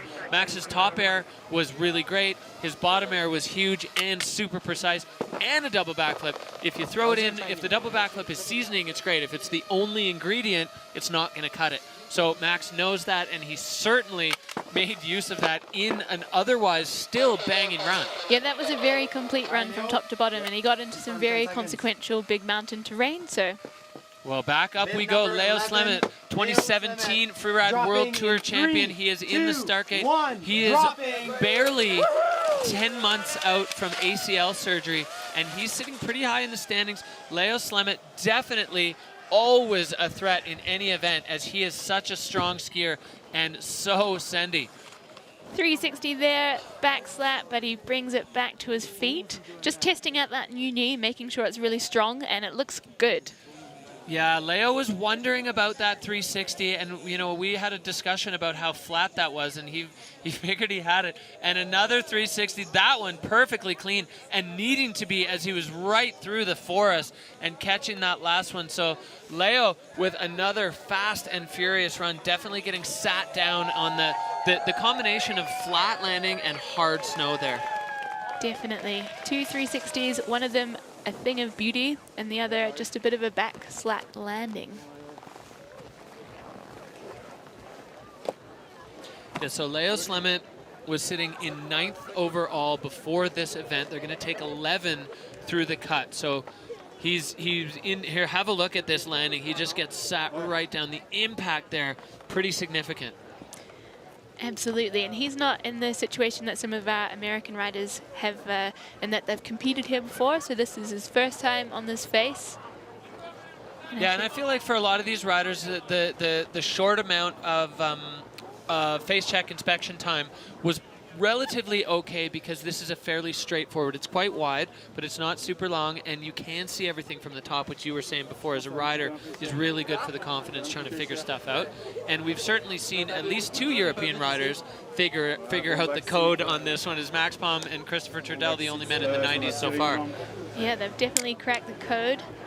And Leo will be wanting to secure a top 10 result to make him through to the FWT finals, where he is looking for that elusive Verbier Extreme win. He sure is. So 74 there for Leo Slemmet. That's going to be 8th. That's definitely a tenuous position if he wants to be in the top 10, as we still have almost 10 riders left to go, and every one of them is basically a prodigy at this sport and can win in any conditions on any face. So we move right back up to the top. Another Kiwi who certainly has understands the keys to getting it done on these faces. He knows how to win at the Freeride World Tour. He's got already a podium this year, and then he had that big crash in Andorra. Craig Murray, he's done it all, you know, and I've been calling him the human highlight reel, because everywhere we go, his runs just keep building and building and building. So Craig Murray on course from start number 2. Threeing into the face and smashing it through. Another massive 360, looking so smooth as he works his way across with a flat 3, but coming unstuck there. He was just stacking those up, one after the other, so sad to see that one not come to his feet. But every single one of those off something in a slightly different way than we've seen anybody do. And the 360 off the top over the traverse track, so bold and so backing himself so much to land that. And then unfortunately the flat 3, we're going to have to get a look at the replay there, but it looked like his skis were just pointed not quite in the exact direction of the fall line there, and then he just got back. But we'll pick it apart as we see the replay, because things were coming together there for the human highlight reel. Absolutely, just stacking them up in a sort of diagonal across the face. Silky smooth through that really tough snow. Oh, here's the replay. So So that huge 360 there just could not have been any cleaner. And then this flat 3, let's take a look and see where it went wrong. I think just landing a little back seat on his tails. Oh, it's so fun, man. Oh, you're absolutely right, Anna. Just slightly over-rotated, and that one had no room for that, so he was on the tails. And did you see how close he came to the trees as he was flipping and cartwheeling? Yeah. Really happy to see. Thanks, everyone. Appreciate it. Craig Murray, always with the beautiful manners, saying thanks to everybody for the day. That was a lot of fun. Having a good time out here. Is Craig Murray ever not having a good time? He's got to be one of the happiest, most positive guys on the entire Freeride World Tour. Love it. Would have loved to see that run get completed because he was on one there. Absolutely. I think he's got a cushion at home that says good vibes only on his couch. Perfect. Well, he's living up to that, completely. And it's good, you know, it's good to have a slogan that you live by. So we go back up to the top. The Purcells, the backdrop here at Kicking Horse Mountain Resort for stop number 3 on the Freeride World Tour. Carl Ragnar Eriksson, he has quietly made his way into 3rd overall, really making a charge to see if he can put himself in the title conversation. Carl right now getting ready to kick things off. Are we going to see him go to the same zone as the other Swedes? Definitely the king of consistency, and he's making his way into that layer cake situation, easily moving his way through there. 360, decent landing. Having to get on the brakes there and going for the side flip Lincoln loop, but not able to pull it off. Carl Ragnar Eriksson. Well, here's another one, kind of like Abel Moga. Carl was in the spot where he's 100% going to the FWT finals. He mathematically could not be removed from that. So like Abel, he just thought, well, let's go. Let's put on a show for the crew. He's all smiles in the finish area. And Carl Ragnar Eriksson just throwing it down. I can't wait to see the replay on that. That looked wild. And he's in the lucky position where he can throw today's score away and just rely on the first 2 events of the season. So just out there for a party lap for the fans who are cheering for him.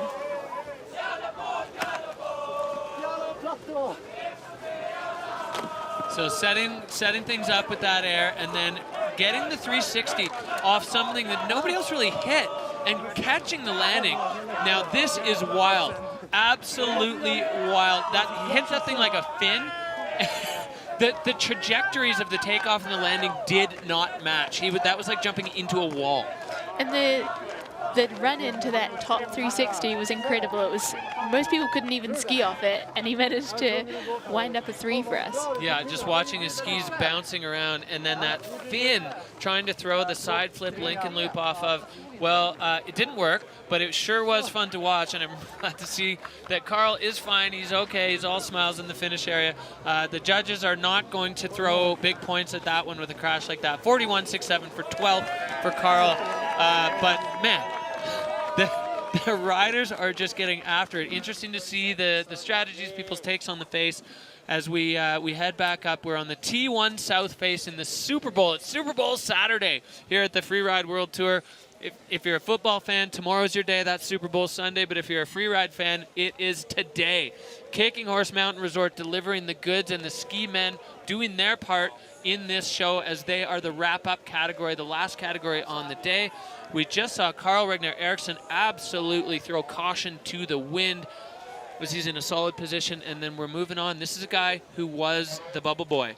Valle Rainer, Austrian rider, peak performance rider, such a clean skier. I think he's another one who may find a happy home on this face. Yeah, I think this venue could play to his strengths, and he's hovering around, he's ranked 11th right now with an 11th and a 9th results from the first 2 comps, so he really needs to get something a little stronger in the bag to make it through to the FWT finals. Yeah, he, as you said, he's ranked 11th, and they take 11 to the cut. So with a couple riders down low, definitely putting down strong runs. We'll see if Valentin Rayner is going to be able to do it. The ridge top just packed with the local fans here. If you're living in the Kicking Horse area, chances are good that you are out here watching this live. If you're at work and you can't come, you're watching on your phone or on your laptop while you're supposed to be working. Welcome to the show. We are absolutely over the moon to be in your backyard here in Golden, BC. It's just been such a fantastic show, and the crew here at Kicking Horse Mountain Resort has just been unbelievably flexible and hardworking in getting this done. So back to the top, Valentin Rayner, Austrian rider, riding for peak performance, getting ready to go. He's got a deep bag of tricks, and I have a feeling we're going to see him uncork some of those today on the face. Looking forward to seeing it as he breezes his way in from start 1 into a top air. Tricky snow conditions in that section. He's coming through to the right pillar, looking to take it off the nose with a massive 3. Holds on to the landing. Oh, almost holds on. He bounced. It looked like a pinball. I thought he had it, and then finally, in the end, his ski just popped off. That is a heartbreaker for Valentin Rayner, as that 360 was huge. Absolutely enormous, and those are not easy landings. They're pretty flat, and he looked like he was in a good position, but then, as you said, bounced from one mogul to the next, and didn't quite hold it together. So he's making his way down on one ski, a testament to his ski technique, I would say. Yeah, that's a tricky spot to be in, especially on that outside ski turn, trying to now ride and turn onto your uphill ski. So Valentin Rayner is going to retrieve or make his way down to a ski. Can't quite see where it is on the screen, but I'm confident that he knows where it is. And with the ski coming off, unfortunately for Valentin Rayner, that is going to be a no score, which is probably not going to sit him well on that cut line, as he was the bubble man. And unfortunate to see a guy on the bubble go down. But I'll tell you what, Valentin Rayner went down swinging on that run. He certainly did. It's that massive 3 off the right pillar. He'll be disappointed with today's result, but certainly made an impression. He sure did, yeah. The riders that have not had it go their way, there it is. The spirit of Freeride alive and well. Big smile as he's going to come in and congratulate Max Palm. A couple young riders who are just at the beginnings of their careers in Freeride. Both, as they say, game recognizes game, and these two have a lot of respect for each other. They ride together on the peak performance team. So let's have a look at this. I mean, nobody else went off there. I thought he landed that. What happened? Just couldn't hold it. He just couldn't quite hold it. Couldn't hold it. Yeah, maybe the binding couldn't hold it. He was kind of making his way towards that tree. So hard, you're trying to let go and get rid of some speed, but also needing to stay in the fall line in order to stay balanced. Making a turn when you're getting bounced around like that, especially if your hips are behind your feet, it's really, really hard to control it until you get balance. And he never quite had the balance, as you said, bounce, bounce, bounce, and then the fourth one got him. Indeed. So the next rider, Blake Marshall, is in a similar position to Rayner, to Valley Rayner, and so he's potentially just had the door opened a crack more for a sliver of light coming in for Blake Marshall as the man who was one spot above him in the standings and on the good side of the cut just went down. So if Blake Marshall is able to put his plan down, execute the way he would like to, this could be a great opportunity to see him make his way into the FWT finals. Have fun, Blake. You got this, dude. Crush it, buddy. Nice words there between Jack Nichols, who's going to be the next man to drop, and Blake Marshall, the another member of the strong Kiwi team that is on the Freeride World Tour at the moment. They just, something in the water, Anna, something out there. As the Kiwis they keep coming and they stay on, they manage to stay on, and I think we're going to see a solid run out of Blake, because I feel like these conditions are really conducive to what you guys see in New Zealand. Absolutely. We've got a really maritime snowpack there. We're close to the ocean, and we've got a lot of moisture content in the snow and a lot of hard pack. So I think these conditions could play well to Blake's strengths. Solid ski technique. He's got some tricks in the bag and some big mountain prowess. Well, I feel like it was a quote from your brother Sam Smoothies, who said you don't need powder if you have transition, and that's such a Kiwi mentality. As long as you can find somewhere to land that's kind of steep, and you see it. We saw it in Jamessa's run, we saw it in Craig's run until he just until we didn't. Until we didn't. And we often see it with Blake. You don't see those guys hitting flat landings very often. No, I mean, the orthopedic surgeons would have a field day if we were doing that in New Zealand, I tell you that much. So we're just getting things all set and back together. You can see the view out over the valley there of the beautiful town of Golden. Kicking Horse Mountain Resort just turning it on for us, and once again just so lucky, so grateful, and so thankful to have this Plan B venue when the ozone face just got absolutely destroyed by this humongous windstorm that we had. There were actual snow tornadoes all over the mountain, and you could see the snow just being transported away, and I guess in a little bit of a stroke of luck, it got transported away from there, but it got transported into here. Do you think we've got a few sprinklings of ozone here on the face absolutely, in T1 South today? Yeah, the ozone came to T1 South, which is both lucky and unlucky, but again, it's just been a monumental Herculean effort by the crew, the Freeride World Tour crew, and by the Kicking Horse Mountain Resorts crew to get this whole thing shifted over here to this face, and just having a backup face in the resort. You know, we're really lucky and super thankful to Kicking Horse Mountain Resort for making it happen here, because it was certainly a big effort. And the crew were digging through the night. They've put it together in less than 24 hours, and it's pretty astounding that they've managed to make some kind of number 8 wire situation come together with a lot of broken equipment, but it's all You're actually the best good. here. Yeah, truly a team effort. Everybody was involved. We saw the CEO and founder of the Freeride World Tour and the general manager of the Freeride World Tour on the shovels, on the tools, digging out the judges' platform at the new location. Nobody was spared the effort, and everybody, like nobody shirked the effort. Everybody was all hands on deck, and unbelievable that we got this done and managed to move it over here in like 16 hours and are having this great event. And as we always see, the good riders ride good. You know, we're right back to where we should be. Now, of course, you roll the dice sometimes on a big move and maybe things don't quite go your way, but we're seeing what we have come to expect from all the categories, people putting down their runs and keeping it exciting, and the fans absolutely loving it.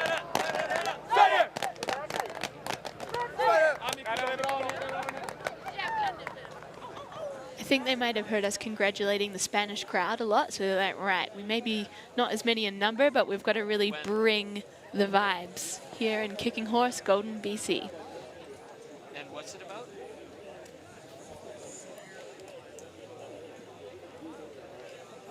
Okay, yep. So one of the big factors in freeride riding, freeride mountain travel is safety, and the riders, they take it seriously. The organizing committee takes it seriously. So the riders had a chance to do a safety clinic where their avalanche skills were not just put to the test, but also updated, because it's something that you constantly need to work on and stay on top of to be safe in the mountains. Welcome to the Rider Safety Workshop. Every year, the riders of the Freeride World Tour have to do a mandatory safety clinic to brush up on their rescue skills. My name is Stefan Skrober. I'm an Austrian ski guide, and I've been designing and running these clinics for the 3rd year now. We're trying to find out how well a transceiver is performing and what can affect the performance of a transceiver. To do that, we're setting up quite a thorough testing system and then interfere transceivers with a variety of items, metal items mostly, with usually quite interesting results.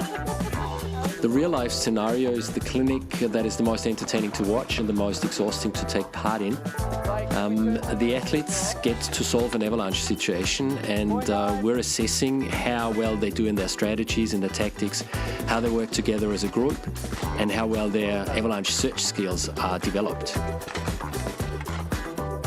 It's great to see them learning from their mistakes, but also to see how well developed their skills already are and how well they work together as a group. And I'm really stoked to be working with them for so many years now. such an important part of freeride. In the safety aspect, it's something we don't talk about a ton, but it is dealt with a ton, and the riders are training. Just like anything that is emergency protocols, you train, you are equipped, and you hope that you never have to use those skills for real, but the training is absolutely critical so that when it does come, or if it ever does come into a situation where it's necessary to use that training, that you're just dropping into instinct and you fall into your training and lean back on your training to make sure, because these riders are all friends at the end of the day, and your friends, your riding buddies, well, they are the ones that you want to have your back, and they want you to have their back. So we're back up to the top. Blake Marshall, the Kiwi rider, sitting in 12th overall, but with Valley Rayner going down, is it going to be an open door for Blake? Wow, Blake Marshall making short work of the layer cake and now pumping into this diving board. Nice and clean, firm landing immediately on that edge. Now Blake Marshall, big 360, catching transition. This is looking great for the Kiwi rider. He is absolutely going ham now, punting. Look, almost like Eddie the Eagle there, tips up, and then finally catching the cross. So Blake Marshall making a case for the fastest run, another fastest run of the day, as he just went top to bottom in about 15 seconds with a huge 360. Oh, exciting stuff from the Kiwi rider. Blake Marshall absolutely hammering down that run. Congrats.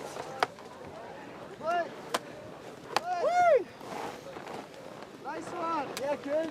Well done, bro. Thanks. You did well. Yeah, that's sick, man. That three was sick.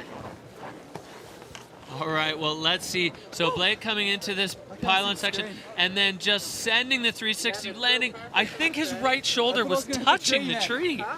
I took off, I thought I was going to hit the tree. Yeah, but you know, it's so perfect, like training. I was like, fuck, hit the tree. And then going so fast off that bowling ball feature at the bottom. You can see his tips come up, and then he sucks the heels up and gets his skis crossed up, adding the style element. So Blake Marshall going fast and furious, Kiwi stuff. Love to see it, and look how pumped he is at the bottom.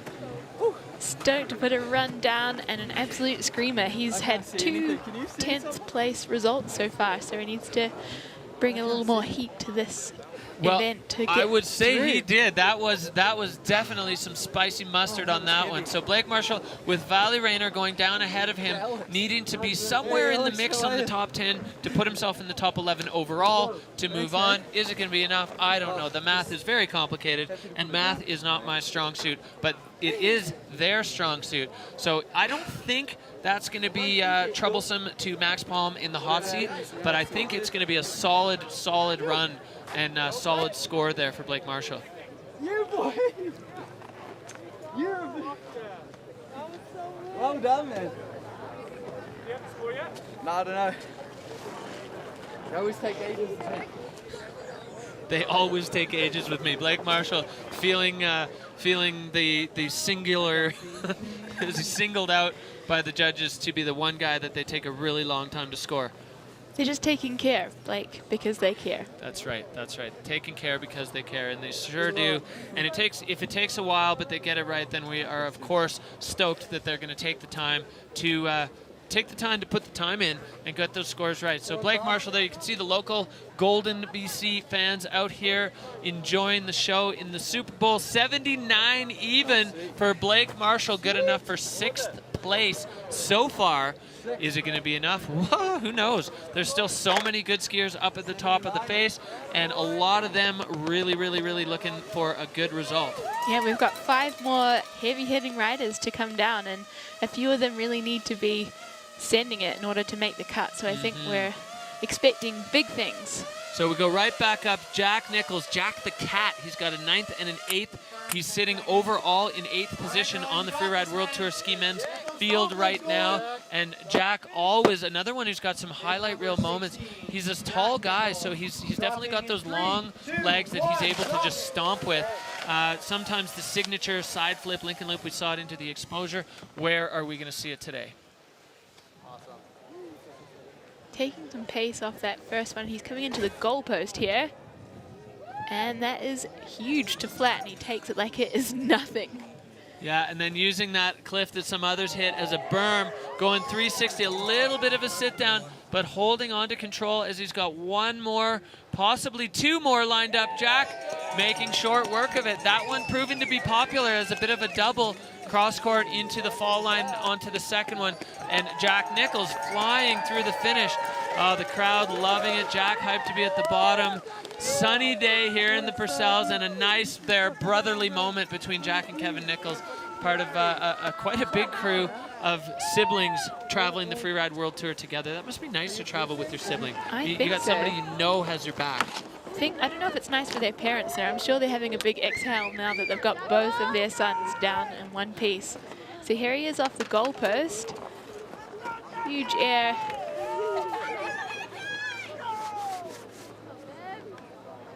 Xing it up, the 360, landing in the fall line. It was almost like an alley-oop 270. Back scratcher. Back scratcher. And then he went all the way off that one in the fall line. That one, as I said, kind of proving to be popular as a double. So looking good. They loving the control, loving the fluidity. Let me know. Yeah. Jacko!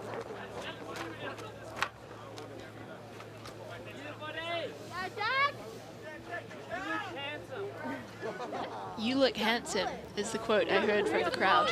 That's great.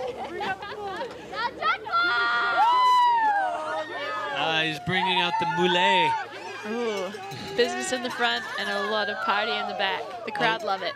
A lot of party in the back. Jack is the party. And especially now that he's down and clean. He's just waiting for the score, seeing if it's come up on the screen. Not yet.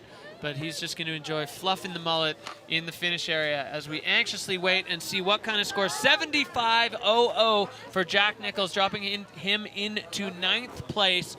So who knows what that's going to do to the overall standing. Big high five there as Max Palm fends off another challenger for the hot seat. Max has definitely had some nervous moments there, but so far so good for the young Swede who lives in France. All right, so we head back up. The next rider in the gate is the last rider to win a comp on the Freeride World Tour, Maxime Chabloz. We're going to check in with him on what the mental process around these competitions look like. I'm always very stressed at the start of a freeride competition, also just because this sport is so gnarly and it's so dangerous until I drop in. As soon as I drop in and I get my 2 first turns in, I can feel my skis well under my feet, and then all the stress kind of vanishes and I'm fully focused on my run. So Maxime Chabloz, he's in it to win it today, but he is guaranteed of a spot in the FWT finals. So we'll see what kind of strategy he brings to the face today, whether it's a party lap or if he's going to play it safe and keep the body in a good working order. Well, he's wearing that current leader bib, so who knows how heavy that thing feels on his shoulders. He's a rookie, but certainly not been skiing like a rookie. First and fifth so far this year, and he is ready to go. Maxime Chabloz, big heart to the folks at home in Switzerland, and he is ready to kick out of the gate and see if he can defend that golden bib. So he's looking for his entry off start 1 there. I think he's lining up this air that we've seen a few tricks off, and sure enough, massive 360. Yeah, catching the grab on that one, moving cross court, going for the cork 7 right to his feet. Maxime Chabloz having to throw that one quickly, spinning the other way now. Maxime, wow, well, he is keeping us on the edge of our seat here. The young Swiss rider going full freestyle. Absolutely. And what's he got now? A massive backflip. This is just stacking the tricks and the features as he races out with some serious pace. And switch into the finish. Maxime Chabloz making a case for himself to hold on to that bib. He's got the golden bib on his shoulders, but the man sitting in the hot seat, if he wins today, will throw away a result and end up 1-1, which is hard to be ahead of. But Maxime Chabloz, close. That big 360 into the tree zone, backflipping. I mean, that run had everything. We'll see what the line score looks like because it was a lot of big tricks off small features at high speed, you know, versus Max Palm with the big move, middle move, big move. I don't know what the judges are going to do with that, but that was absolutely full, pure freestyle. Getting the grab on the 3 J'ai there. posé la main sur le take-off, regarde. The second Posez la one, main, ça m'a fait tourner 720. bien. Perfectly precise, incredible. And the line score is not totally jacked, but Aaron's style is off the charts.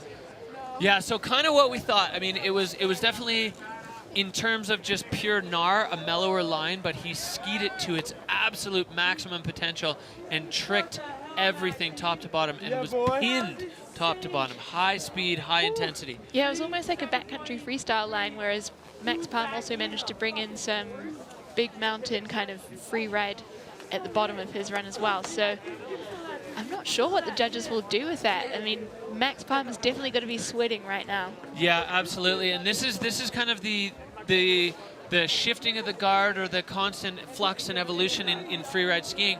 How do you score a run like that was very much pure freestyle on a mellower line, but the freestyle elements were absolutely popping off the top. Yannick, c'était pour toi. Maxime, tu vas revenir plus fort.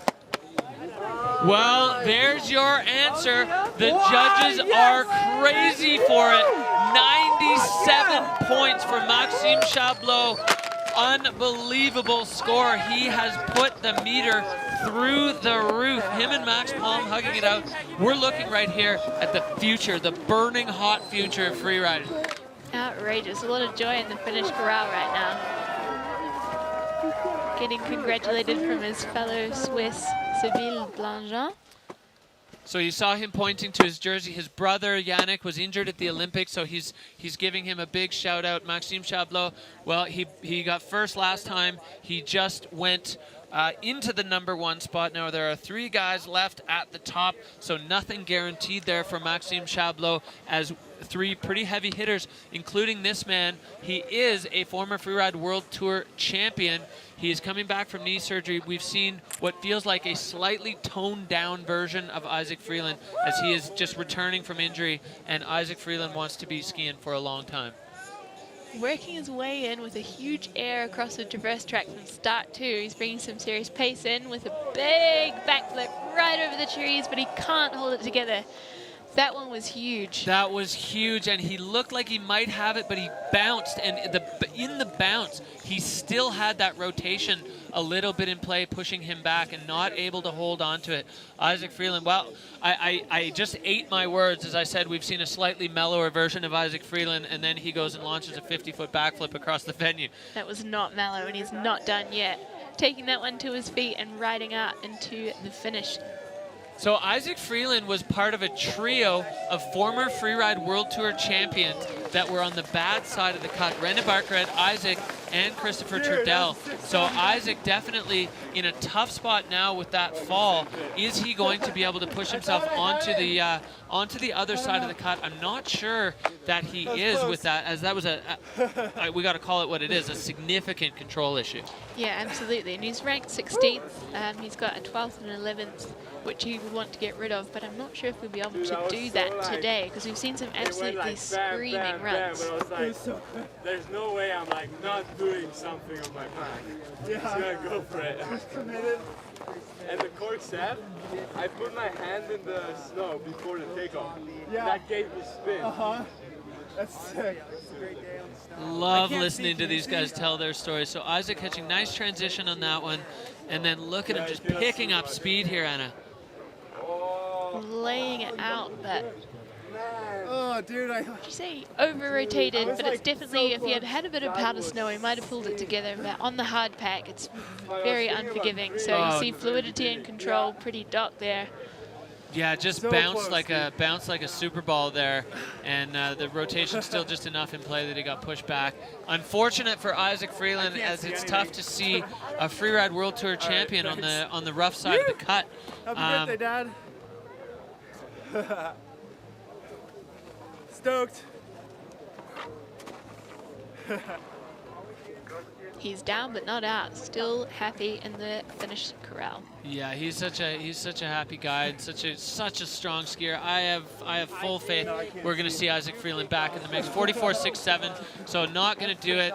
Big hug there from Kev Nichols, as these guys are, I mean, they travel together, they ski together. A lot of them came up together as juniors, so it's, you know, there's such a strong bond amongst the riders. So Isaac and Kevin just sharing their stories as they leave Maxime Chabloz, walk away in the hot seat. So with Isaac down, that means Maxime Chabloz will be on the podium. There's only Griffin Moller and Tom Pifer left at the top. Which position will it be? Well, for one of those guys to push Maxime Chabloz off, they're going to have to do something pretty special, because that run was about as packed as you could get.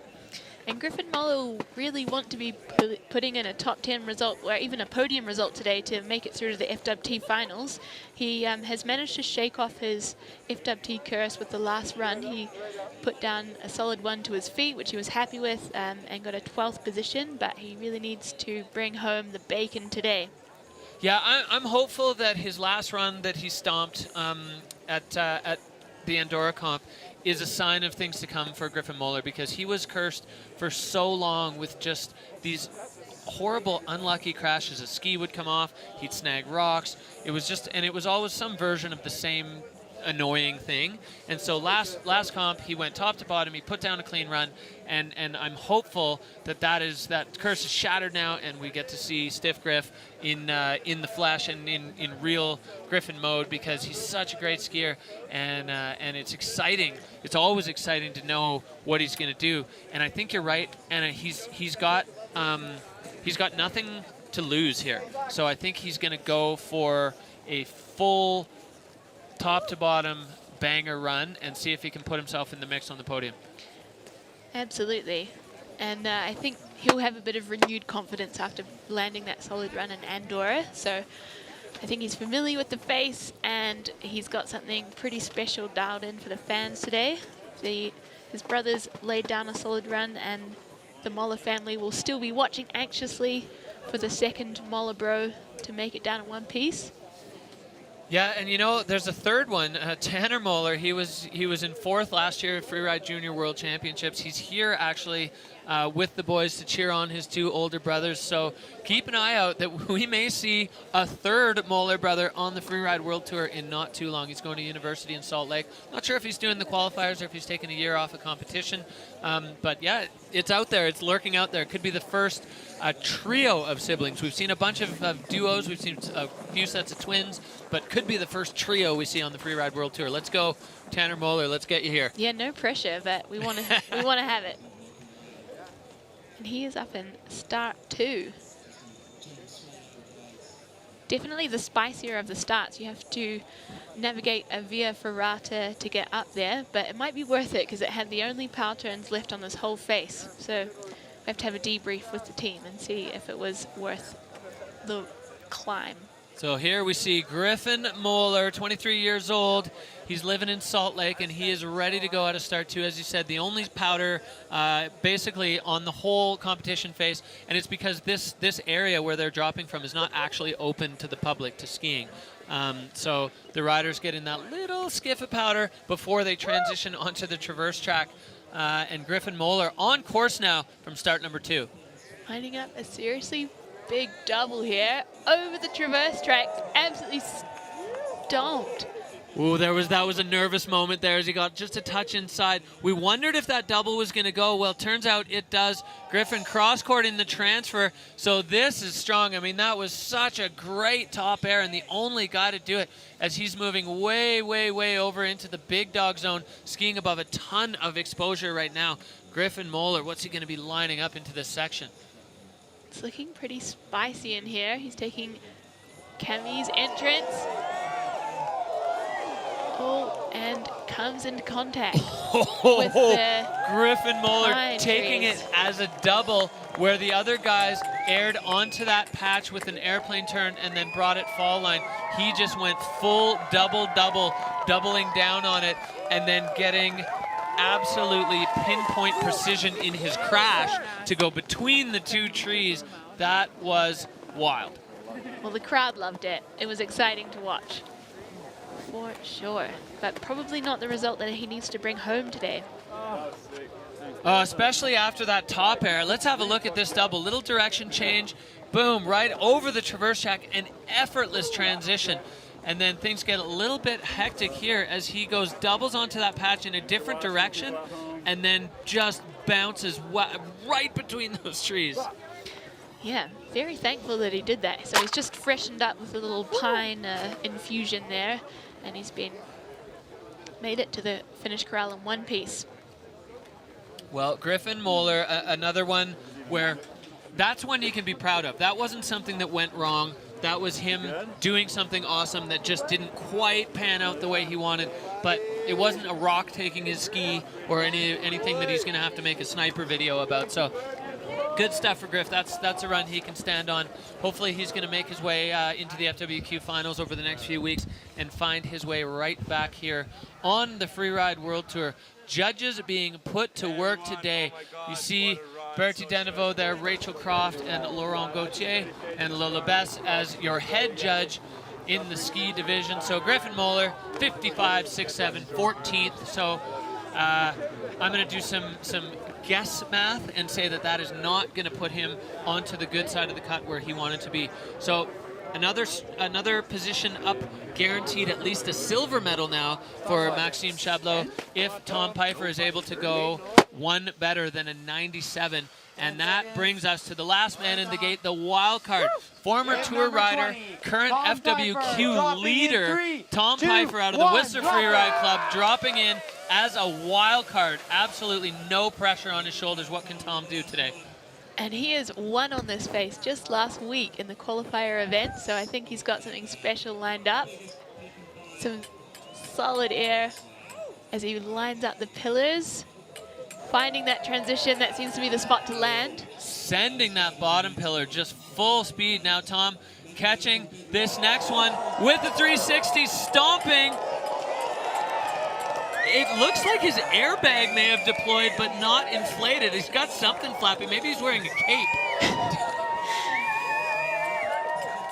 Yeah, his bags come out. He hit so hard that his airbag popped out of his backpack, and the crowd are loving Tom Pifer as the last man down in the ski men's division Freeride World Tour stop number 3. What a show we just had on the face today. Incredible stuff. That's a heavy landing if your airbag pops out. When do I go?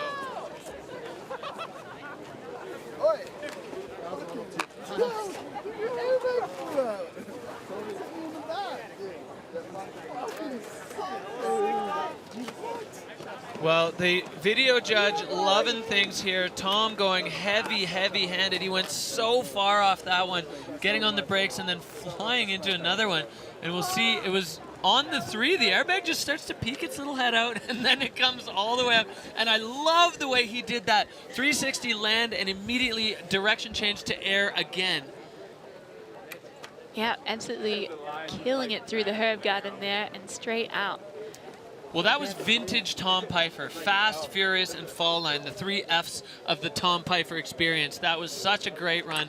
And the wild card showing that he is at home on the Freeride World Tour. So we're going to wait for the scores, but regardless of what it says, I think that's one that Tom Pifer can stand on and feel pretty proud. So out of control. Oh, thinks he was a little out of control through there. He looked pretty cool, calm, and collected. I mean, I coached Tom Pifer from the age of 12 years old, and if there's one hallmark of his competition skiing, he is always so hard on himself after his runs. In both the 4 stars this year, he, after the run, figured he'd be 6th, and he was 1st by a mile. So he really doesn't ever have a clear sense of how good he actually is at skiing. So when he says out of control, let's let the judges call that. Absolutely. We just have to talk over him while he's in the finish corral. Yeah, he's just downplaying himself, talking about how bad he was. Meanwhile, that was just an absolute blaster of a run. By accident. Wild card, G. I'm just here to have fun, bro. You're here to be wild, bro. I can't.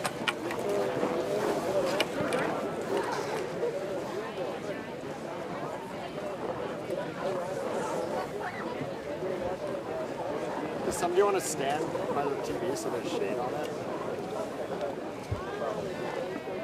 So the judges taking their time with this one, as it definitely matters. This is one of the interesting and I guess wild things about a wild card is a good result for Tom actually ends up doing some serious shaking up in the standings, because that's another rider who was in the mix who's not getting those points, and that's why the wild cards are truly wild, and especially a run like that. So Tom Pifer with an 89 points into 4th place. Incredible result, jumping into front of Andrew Pollard. Tom Pifer, that is going to shake things up in the standings for sure. Yeah, I can't run the mental math on it, but there will be a lot of people who are mid-pack at the moment that will be anxiously awaiting the rankings.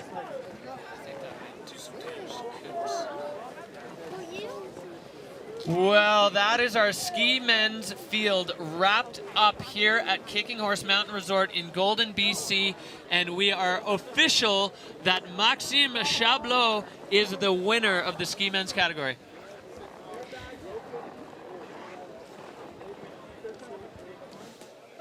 Maxime, congrats on another absolutely steaming run. What was the strategy that you brought into the Freeride World Tour this season? You seem to take a conservative take on the first event, and then really sent it from the 2nd and 3rd.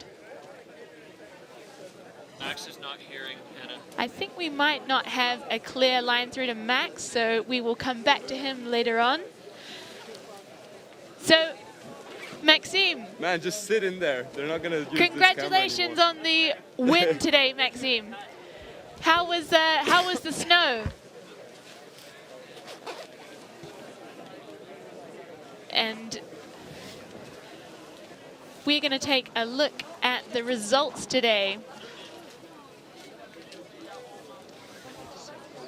So 1st place, the man we can't seem to speak to, Maxime Chabloz, bringing home his 2nd first-place finish.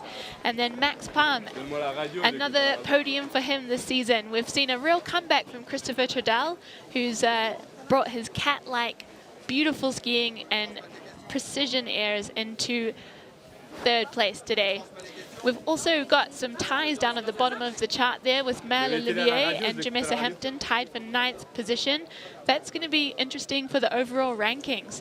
Cooper Bathgate, who also needed to bring home a solid result today, is in 7th. So Craig Murray was having an absolute screamer of a run, going diagonally across the face, linking 3s and flat 3s, but came unstuck. We've had quite a few control issues from ski men as I've really pushed the boat out. Few DNS and no scores there. Yeah, pretty much this whole section of the result sheet were significant control issues or some control issues on absolutely banger runs. So interesting to see, and always exciting to see the riders just giving it their 100% to put on a show, to move up, to stand on the podium, and Maxime Chabloz just finding the recipe of what the judges want to see: fast, furious, fluid, and freestyle. And what we were saying earlier about his strategy is he was thinking about the double backflip for that first Spanish run, and let's hear about his strategy. Maxime, congratulations on an amazing run. What was the strategy that you brought into the Freeride World Tour this season? Well, the strategy, of course, was get here without any pressure. I mean, I knew I made the cut already, and that was my season goal. Like, I didn't really need more this year. But all I want to say right now is I'm dedicating this win, this run to my brother, Yannick, suffering an injury in China after the Olympics. And yeah, I love you, bro. You're going to get back stronger. And yeah, thank you so much. All right, so Maxime, I just want to hear a little bit about what went into planning that run, because it looked like you just went absolutely pure freestyle top to bottom on that one. Every single hit had a trick, and they just kept building. Was that your plan, pure freestyle today?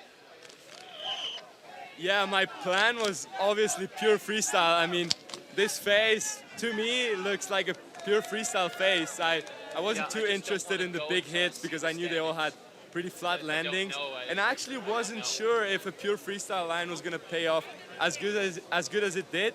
But I tried to take my jumps as big as possible, grab everything I could, and I I took a hit at the bottom no one else took before, so I guess the judges enjoyed that again. Certainly looked like a pretty amazing time. Congratulations, Maxime. Thank you, everyone. Thanks so much. There we have it. Maxime Chabloz with 2 wins in the bag and holding on to that golden bib.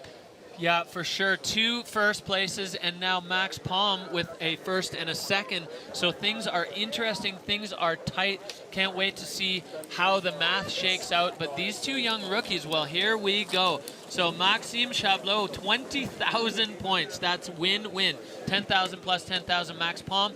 8 Paul. Look at Christopher Turdell jumping up from the bad side of the cut into 4th and passing his Swedish homie, Carl Regner Eriksson. Ross Tester, Jamessa Hampton getting himself on the good side of the cut, Craig Murray as well, and Leo Slemmet. So things really interesting there on the cut. And as we move on to this side, this is where we're going to see the heartbreak line. The Heartbreak Hotel for one of the Kiwis. So Blake Marshall is on the shy side of the qualification line, which is really disappointing for him.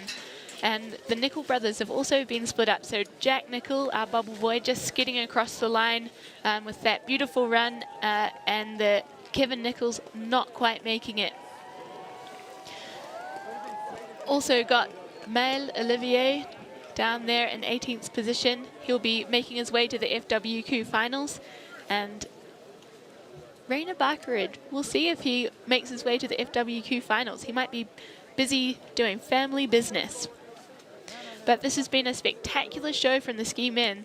They certainly laid it out on the line, and it was all to play for today. And those that were guaranteed qualifications, we didn't really see them resting on their laurels either. We saw some massive sends and explosions and massively stomped runs from the likes of Max Palm and Maxime Chabloz.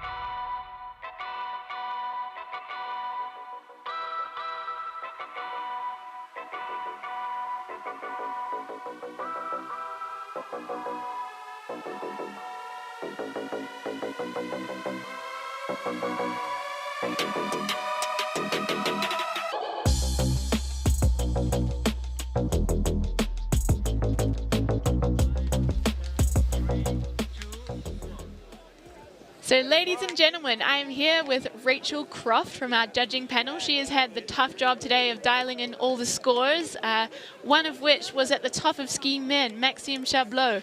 What did you think about Max's run today? Oh, he had a very impressive run, just absolutely tricking every single feature. We are having some issues here. Try this one. And we are on. So from the top, Maxime Chabloz's run. It was really impressive. He just tricked every single feature, just freestyle elements, absolutely the entire length of his run. So here we have him dropping in, dials in a bunch of threes at the top of his run. Maybe just talk us through what you think of each feature. That one was huge, and just the absolute way that he shuts down his speed in order to flow into that. Like just the amount of control he had to shut it down in time to get that off. And the pinnacle of his run was that hand drag cork 7, perfectly executed. And then finding this takeoff, and then just there's absolutely no room for error coming out of there. Just gotta pick your way between the trees, but you're flying. Absolutely. And so in terms of technicality, if we're comparing a double backflip with a cork 7 is more technical, more difficult, right? Yeah, we kind of judge with rotations, the number of rotations. So it is an additional level of difficulty on top of the fact that your body is rotating twice. Right on. Ski women, they really dealt with the conditions well today. We had Style Queen Lily Bradley shake to the top of today's event. We're also going to have a look at her run. What do you think about her skiing in general? What's she bringing to the tour? Oh, she absolutely came out of the gate just charging. No hesitation, and a little bit of style on each drop as well. Yeah, I think this really typifies her skiing, is bringing a little seasoning to every air that she takes.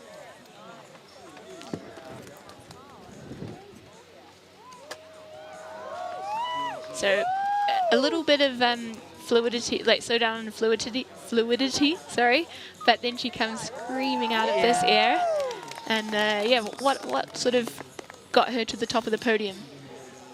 Just the way that she connected all of them, and then finishes it off with a little grab there as well.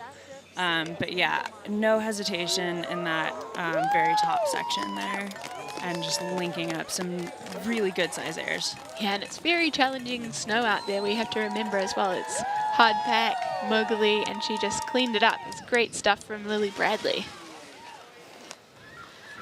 So we are going to check out snowboard men. We had another win from Camille Armand. He's had some fantastic results so far this season, and we're also going to walk our way through his line, which incorporated a massive backflip and also some big mountain prowess through this bottom feature there. So maybe just talk us through what impresses you as he drops in from start 2. Yeah, just slashing some nice pow turns. You know, he definitely went and found the best snow on the venue. Definitely. And he didn't pull off any massive features at the top, but he certainly made up for it down low. So here's his big backy. So nice. And then heading straight over to open up this zone for the day. Yep, first man in there, and it's highly technical. There's a lot of exposure there, so that obviously bumps the score up because he needs to land it to be safe. Yeah, so definitely a little bit slow getting in, but I mean, he's over so much exposure that we understood, you know, he needed to take his time there. Yep, definitely. And coming into this little section here, he is, as you say, opening it up. He's got no tracks to follow, so it's pretty technical riding, but he's a Chamonix guy, so he's well used to the steeps. And just sending it right off there, landing so smooth. Yeah. Great run from Camille Armand. So he is holding on to that golden bib with a really firm grip. We had the first category of the day, snowboard women. They were our guinea pigs down the face, and they made quick work of it. So Erika Vikander, she's on a real tear this season. She's got a couple of podiums. She is our current leader. She was tied for current leader before today, and you know her well, actually. You guys have been competing together back in the day, so you must be really stoked to see her put a run together like that. Yeah, and you could tell that she has been on the North American qualifier circuit, or she qualified through the North American qualifier circuit, where the conditions are often very similar to this. And she's a real perfectionist in her riding. You don't see her, you know, butt check landings. She's very smooth and very precise. Yeah, and taking speed through the conditions that were difficult for many people to manage today. So yeah, she was the first one that we saw really make turns through that traversy section at the top, and then really lay down some really nice big turns in combination with nice linked airs. For sure, I love that big surf turn as she gets off the top traverse track. This is one of her bigger airs here. Gets a little grab in. And just keeping up speed, keeping that flow. That's her go-to category to max out. Yeah, great run from Erika. So she's in a really strong position. I'm looking forward to seeing how she goes in the FWT finals. Absolutely. Nice. So thank you so much, Rachel. As a former competitor, were you a little anxious? Were you keen to be out on the face today, or are you happy to be in the judge's seat? I was happy to be in the judge's seat. It is a tough venue out there today, just as far as conditions were Absolutely. Yeah, so we've got to head down to the finish corral for our flower ceremony with the whole team. But thank you so much for stopping in with us today. Thank you.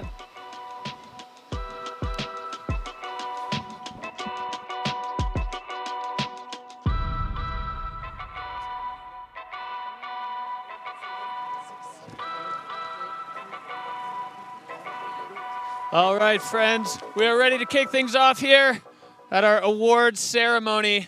That sounds real good. We're going to start with the snowboard women. In third place today on the face from Austria, Manuela Mandl.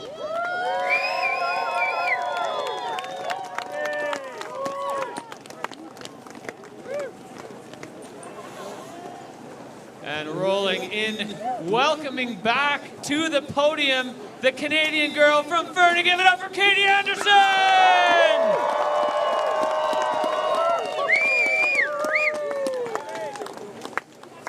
And rolling another gold, 2 firsts in 3 starts, your current overall World Tour leader, Erika Vikander!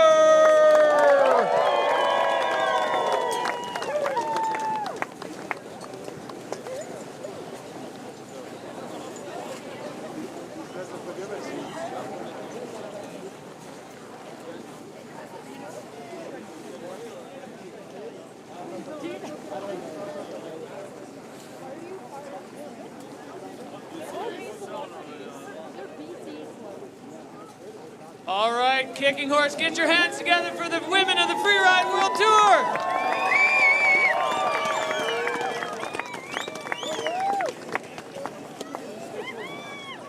All right, now we're going to trade this heavy metal for some heavy glass.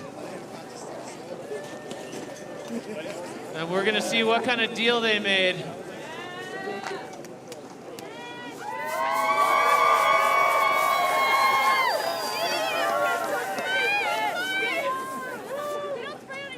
You guys are so nice to each other.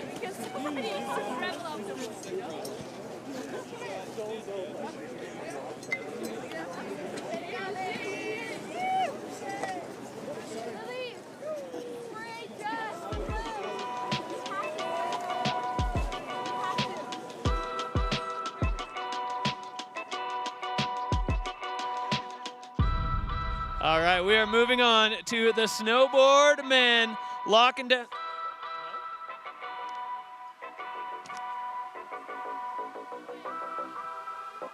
All right, now we're moving on to the snowboard men. We needed a 3-second delay. In third place with the bronze medal from the UK, Cody Bramwell.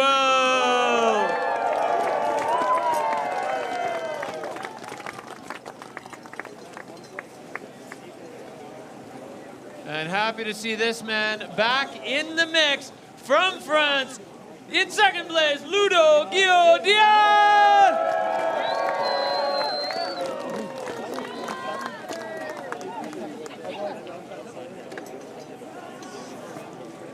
And taking the win and a stranglehold on the golden bib.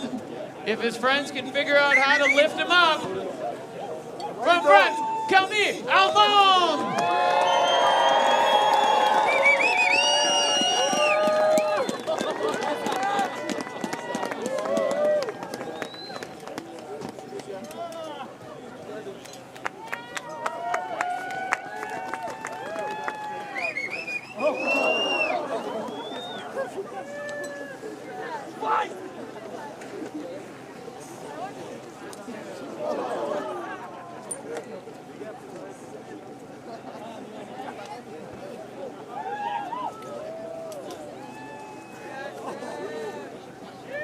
Once you got that trophy in your hand, you cannot defend yourself from snowballs. Give it up for the snowboard man of the Freeride World Tour!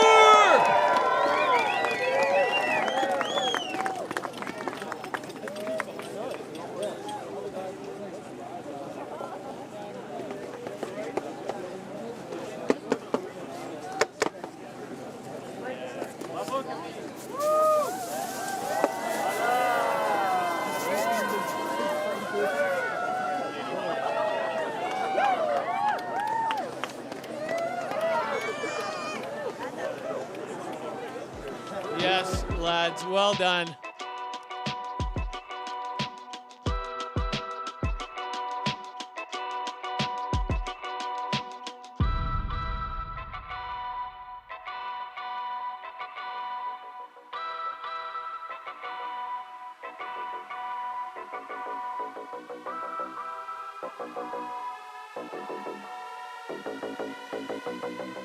All right, we're rolling on with ski women in the bronze medal position from right here in Canada, Olivier Meynet.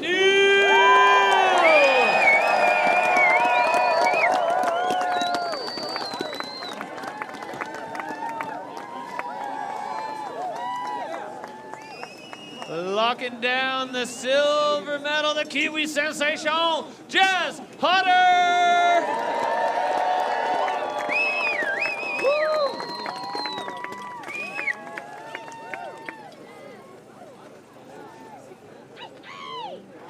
And the youngest rider in the ski women's field, but the best rider in the ski women's field today, Lily Bradley!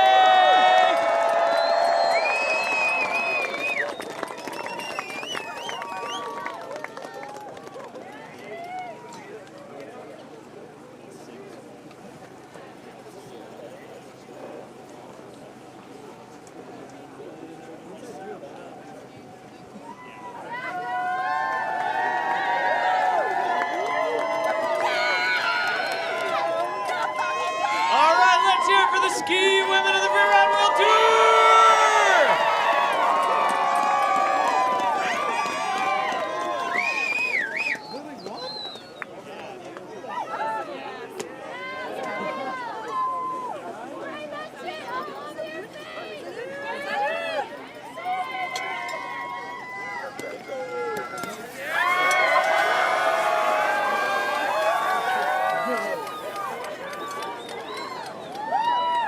Oh, yeah.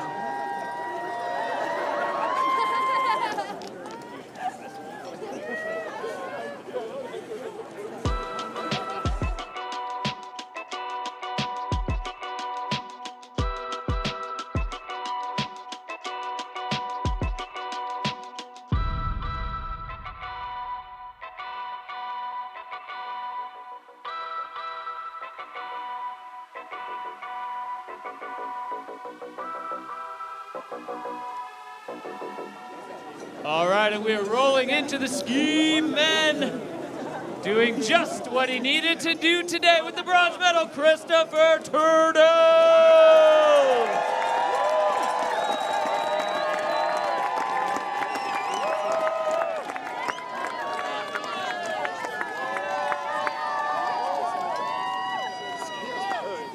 And proof that the youth are surging. Sat in the hot seat for a while, but not quite the whole time. Give it up for Max Palm!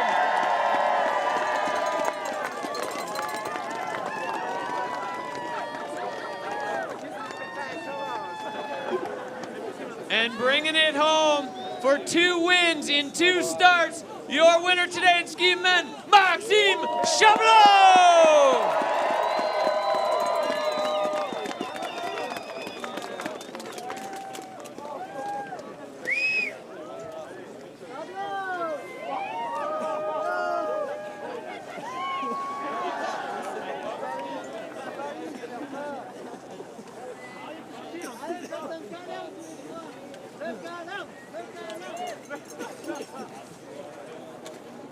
All right, Kicking Horse, get your hands together for the ski men of the Freeride World Tour!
All right, we are going to get going here with our current Freeride World Tour leaders in snowboard women. Give it up for Erika Vikander.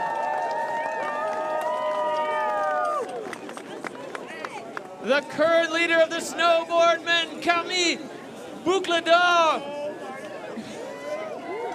Armand. The current leader in the ski women, give it up for Jessica Hodder.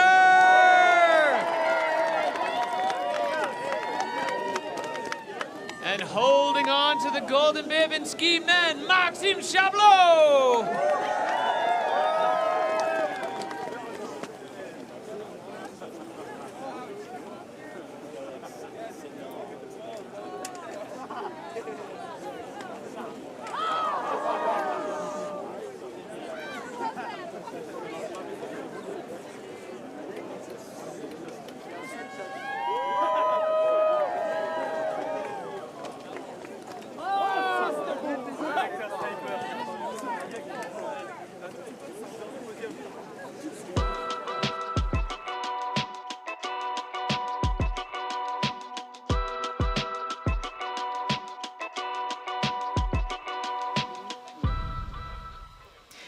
So, ladies and gentlemen, against all odds, we put together a show-stopping event here in Kicking Horse Golden B.C. The riders threw down and we were all here to cheer for it. So stay tuned. We will see you next at the FWT finals in Fieberbrunn, Austria.